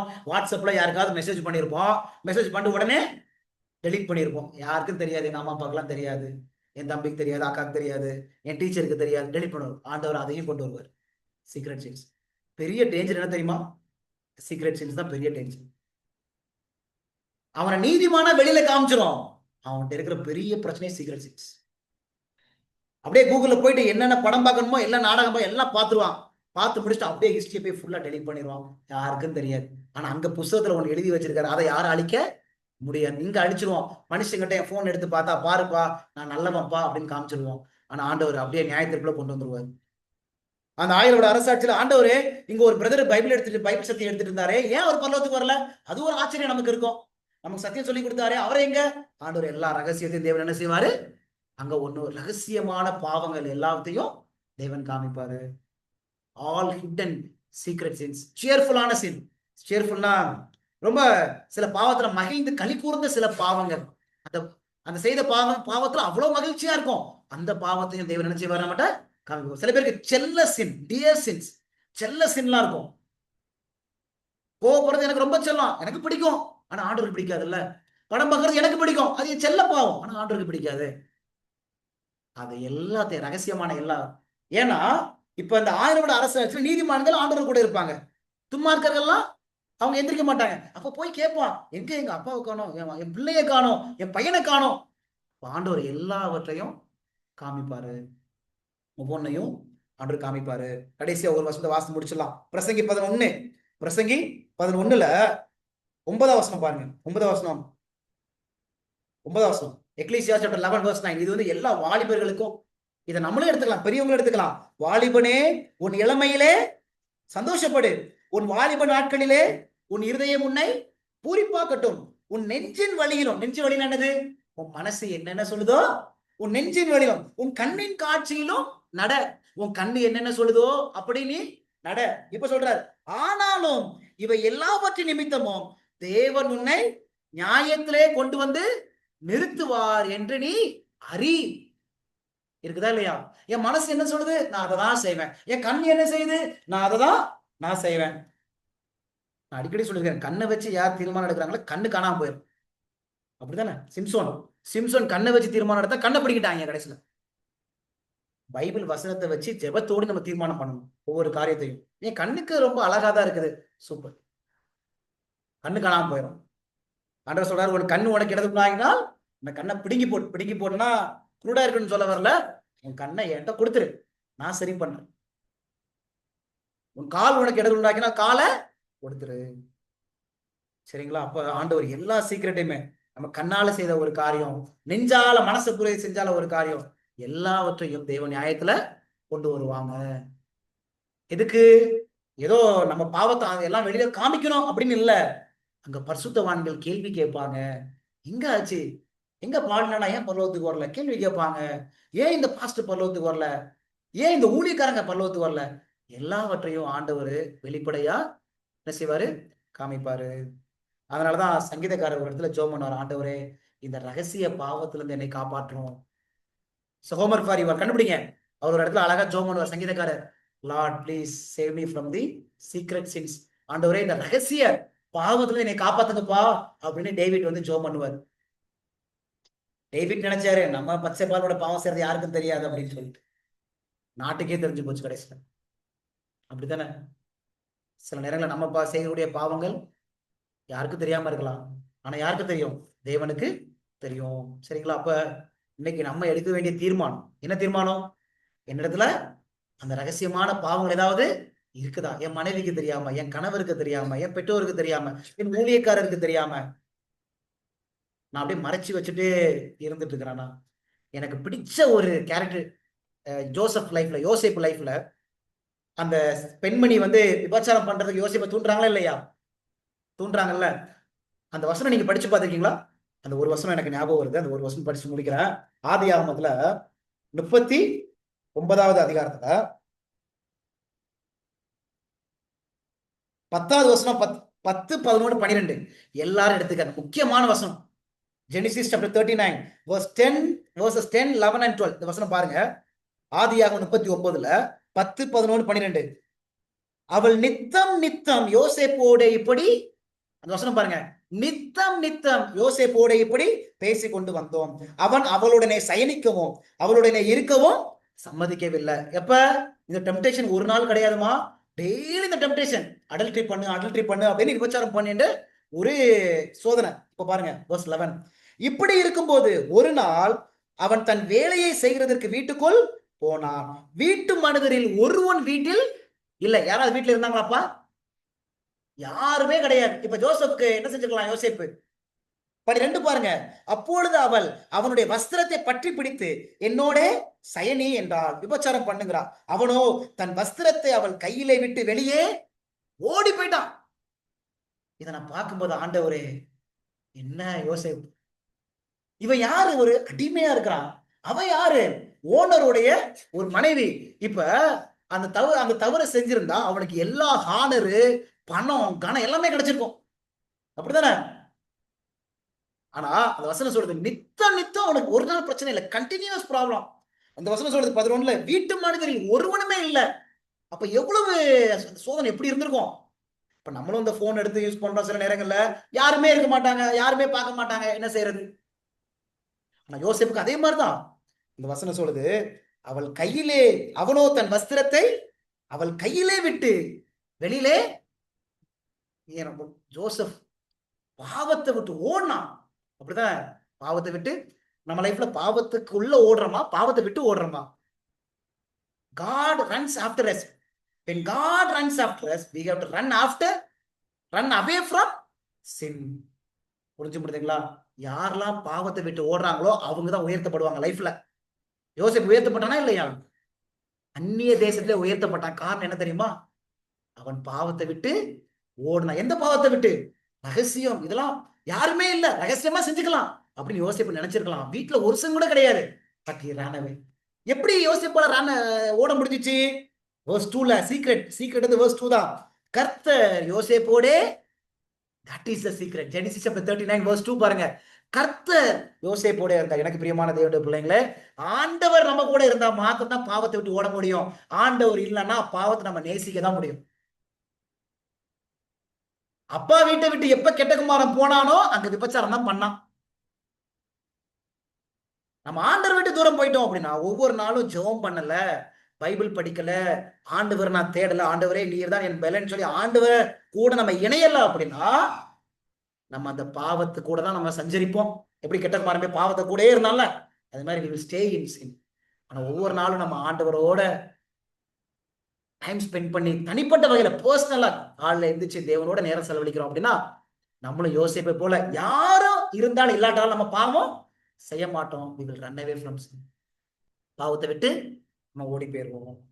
சரிங்களா? அந்த பலன் நமக்கு வேணும்னா யார் நமக்கு தருவா? தேவன் மாத்திரம் தான் நமக்கு தருவாங்க. சரிங்களா? கர்த்தர் நம்மை ஆசீர்வதிப்பாரு. இந்த ரகசிய பாவத்தை விட்டு ஓடுவதற்கு, இந்த செல்ல பாவத்தை விட்டு ஓடுவதற்கு ஆண்டவர் தான் பலன் கொடுக்கணும். நம்மளால முடியாது. ஆனா ஓடிட்டோம், ஆண்டோடைய கிருபையில ஆண்டவர் நம்மளை உயர்த்துவார். யார் நம்மளை உயர்வை தடுக்க முடியாது. சரிங்களா? ஆண்டவர் நமக்கு அந்த அனுபவத்தை தரணும். நம்ம யோசிப்போம், நம்ம லைஃப்ல ஏதாவது சில சீக்ரெட் சின்ஸ் ஏதாவது இருக்குதா? அந்தரங்கமான பாவங்கள் ஏதாவது இருக்குதா? நம்ம இன்னும் ஆண்டவர் சப்மிட் பண்ணாம இருக்கிறோமா? ஒருவேளை இருந்துச்சுன்னா, காட் லவ்ஸ் அஸ், நம்மளை நேசிக்கிறார், நம்மளை உண்மையிலே காட் லவ்ஸ் அஸ், நம்மளை எப்படியாவது அந்த பாவத்திலிருந்து வெளியில கொண்டு வர வேண்டும் என்று கர்த்தர் விரும்புகிறார். அப்படி நம்ம வெளியில வரலன்னா எங்க வெளிப்படுத்தி, எங்க இதெல்லாம் வெளியில வந்துரும்? எல்லாம் அந்த ஆயரோட அரசாட்சியில, அந்த புஸ்தகங்கள்ல எல்லாமே வெளியில வந்துரும். சரிங்களா? நம்ம மனுஷனை விட்டு எல்லாம் மறைக்கலாம், ஆனா ஆண்டவருக்கு எல்லாமே தெரியும். ஆண்டவருக்கு எல்லாமே தெரியும். ஆனா நம்மள இப்ப அந்த பாவத்தை யாருக்கும் தெரியாம இருக்கலாம். அது கூட காட் கிரேஸ் தான். சில நேரத்துல அப்படித்தானே, என் பிள்ளைங்க அவமானப்பற்றக்கூடாது, அசிங்கப்பற்றக்கூடாது அப்படின்னு சொல்லி காட் சில நேரங்கள நம்ம பாவத்தை மறைச்சு வைக்கிறார். ஆனா அது எக்ஸ்ட்ரீம்ல போயிட்டே இருந்துச்சு அப்படின்னா ஆண்டவரால கூட ஒண்ணுமே செய்ய முடியாது. நம்மளே நம்மளை அவமானப்படுத்திக்கிறோம்னு அர்த்தம். ஆனா காட் நம்ம கூட இருந்தாங்கன்னா நம்ம ஜெயிக்க முடியும். கர்த்தர் நமக்கு பலனை தருவார். ஜெபம் பண்ணலாமா? பிரேயர் பண்ணலாம். எங்கள் அன்புள்ள பிதாவே, அப்பா, இந்த நாளிலே நீங்க எங்களோட நீங்க பேசினதுக்காக உங்களுக்கு நன்றி தகப்பனே. ஆண்டவரே, எங்கள் அப்பா, இந்த ஆயிரம் விட அரசாட்சியில நீங்க என்னென்ன செய்ய போறீங்க நாங்க பார்த்தோம்ப்பா. எங்களை நீங்க ஜீவ கிரீடத்தை கொடுக்க போறீங்க, எங்களை நீங்க அலங்கரிக்க போறீங்க. நாங்க இழந்ததெல்லாம் நாங்க பெற போறோம். ஆண்டவரே, குழந்தை இழந்தவங்களுக்கு குழந்தைகளை நீங்க கொடுக்க போறீங்க. ஆண்டவரே, எங்களுக்கு என்னென்ன கேள்விகளா இருக்குதோ எல்லா கேள்விக்கும் பதில் கொடுக்க போறீங்க. எங்களை ராஜாக்களா மாத்துறீங்க, சிங்காசனத்துல உட்கார வைக்கிறீங்க என்பதெல்லாம் நாங்க பார்ப்பதற்கு கர்த்தர் கொடுத்த வாய்ப்புக்காக உங்களுக்கு நன்றி ஆண்டவரே. ஆண்டவரே, இந்த சத்தியத்தை எங்க மனதில் நாங்கள் இருக பற்றி கொள்ள தேவன் எங்களுக்கு உதவி செய்யுங்கப்பா. எங்களிடத்துல ரகசிய பாவங்கள் உண்டு ஆண்டவரே, எங்களை நீர் மன்னியும். இந்த பாவத்தை நாங்க நேசிக்க கூடாது ஆண்டவரே. யோசிப்பை போல ஓடணும் ஆண்டவரே. என் தகப்பனை எங்களுக்கு உதவி செய்யும். அப்படி ஓடலனா இந்த பாவம் எங்களை அழித்து விடும் தகப்பனே. இந்த பாவத்தை நேசிக்காதபடி நாங்கள் பாவத்தை விட்டு ஓடுவதற்கு என் தகப்பன் எங்களுக்கு பலனை தர வேண்டுமா நாங்கள் செபிக்கிறோம். ஆண்டவரே, இந்த கூட்டத்துல கலந்து கொண்ட ஒவ்வொரு பிள்ளைகளையும் நீங்க ஆசீர்வதிங்க ஆண்டவரே. நீங்க கூட இருங்கப்பா. எங்களை இந்த 2ஆம் வருகைக்கு எங்களை ஆயத்தப்படுத்துங்க. நீங்க தான் எங்க பலன், நீங்க தான் எங்க கோட்டை. எங்க ஒவ்வொருடைய பலவீனங்கள் எல்லாம் உங்களுக்கு தெரியும்பா. எங்களை தயவு செய்து கர்த்தரை ஆயத்தப்படுத்தி எங்களை பலப்படுத்துங்க. இன்னும் அநேக பேர் இந்த கூட்டத்துல வரணும் ஆண்டவரே. அநேக பேர் இந்த கூட்டத்துல வருவதற்கு தடைப்பட்டு இருக்கிறாங்க. கர்த்தர் எல்லா தடைகளையும் மாற்றி அவங்களும் எங்களோடு கூட சேர்ந்து இந்த சத்தியத்தை அறிந்து கொள்ள கர்த்தர் அவங்களுக்கு உதவி செய்ய வேண்டுமா நாங்கள் ஜெபிக்கிறோம். இந்த இரவு முழுதும் பிரச்சனை இருக்கட்டும், பாஸ்டர் அம்மாவோட கிருபை இருக்கட்டும், அவங்களுக்கு நெஞ்சில் இருக்கக்கூடிய அந்த சளி, இருமல் ஆண்டவர் எல்லாவற்றையும் நீங்க நீக்கி போடுங்க ஆண்டவரே. நல்ல சரீர சுகத்தை உங்களுடைய மகளுக்கு நீங்க கொடுங்க ஆண்டவரே. நன்றாக சுவாசிக்கவும் நன்றாக வேலை செய்யவும் ஆண்டவரே நல்ல ஓய்வை உங்களுடைய மகளுக்கு நீர் கொடுத்து நல்ல சரீர புத்துணர்ச்சியும் பலத்தையும் கர்த்தர் கொடுத்து நீங்க நடத்துங்க ஆண்டவரே. தேவனே, உங்களுடைய பரிபூர்ண பிரசனம் தொடர்ந்து எங்களோட கூட இருக்கட்டும். நாங்க உங்களை நேசிப்பதற்கு கற்றுக் கொடுக்க ஆண்டவரே. பாவத்தை நாங்கள் முழுமையாய் வெறுக்கவும் உண்மை அன்பு கூறவும் கர்த்தர் எங்களுக்கு உதவி செய்ய வேண்டுமாய் இயேசுவின் வழியாய் நாங்கள் செபிக்கிறோம் நல்ல பிதாவே, ஆமென். என் ஆத்துமாவே கர்த்தரை ஸ்தோத்ரி, என் முழு உலமே அவருடைய பரிசுத்த நாமத்தை ஸ்தோத்ரி. என் ஆத்துமாவே கர்த்தரை ஸ்தோத்ரி, அவர் செய்த சகல பாவங்களையும் மறவாதே. ஸ்தோத்திரம், ஸ்தோத்திரம்.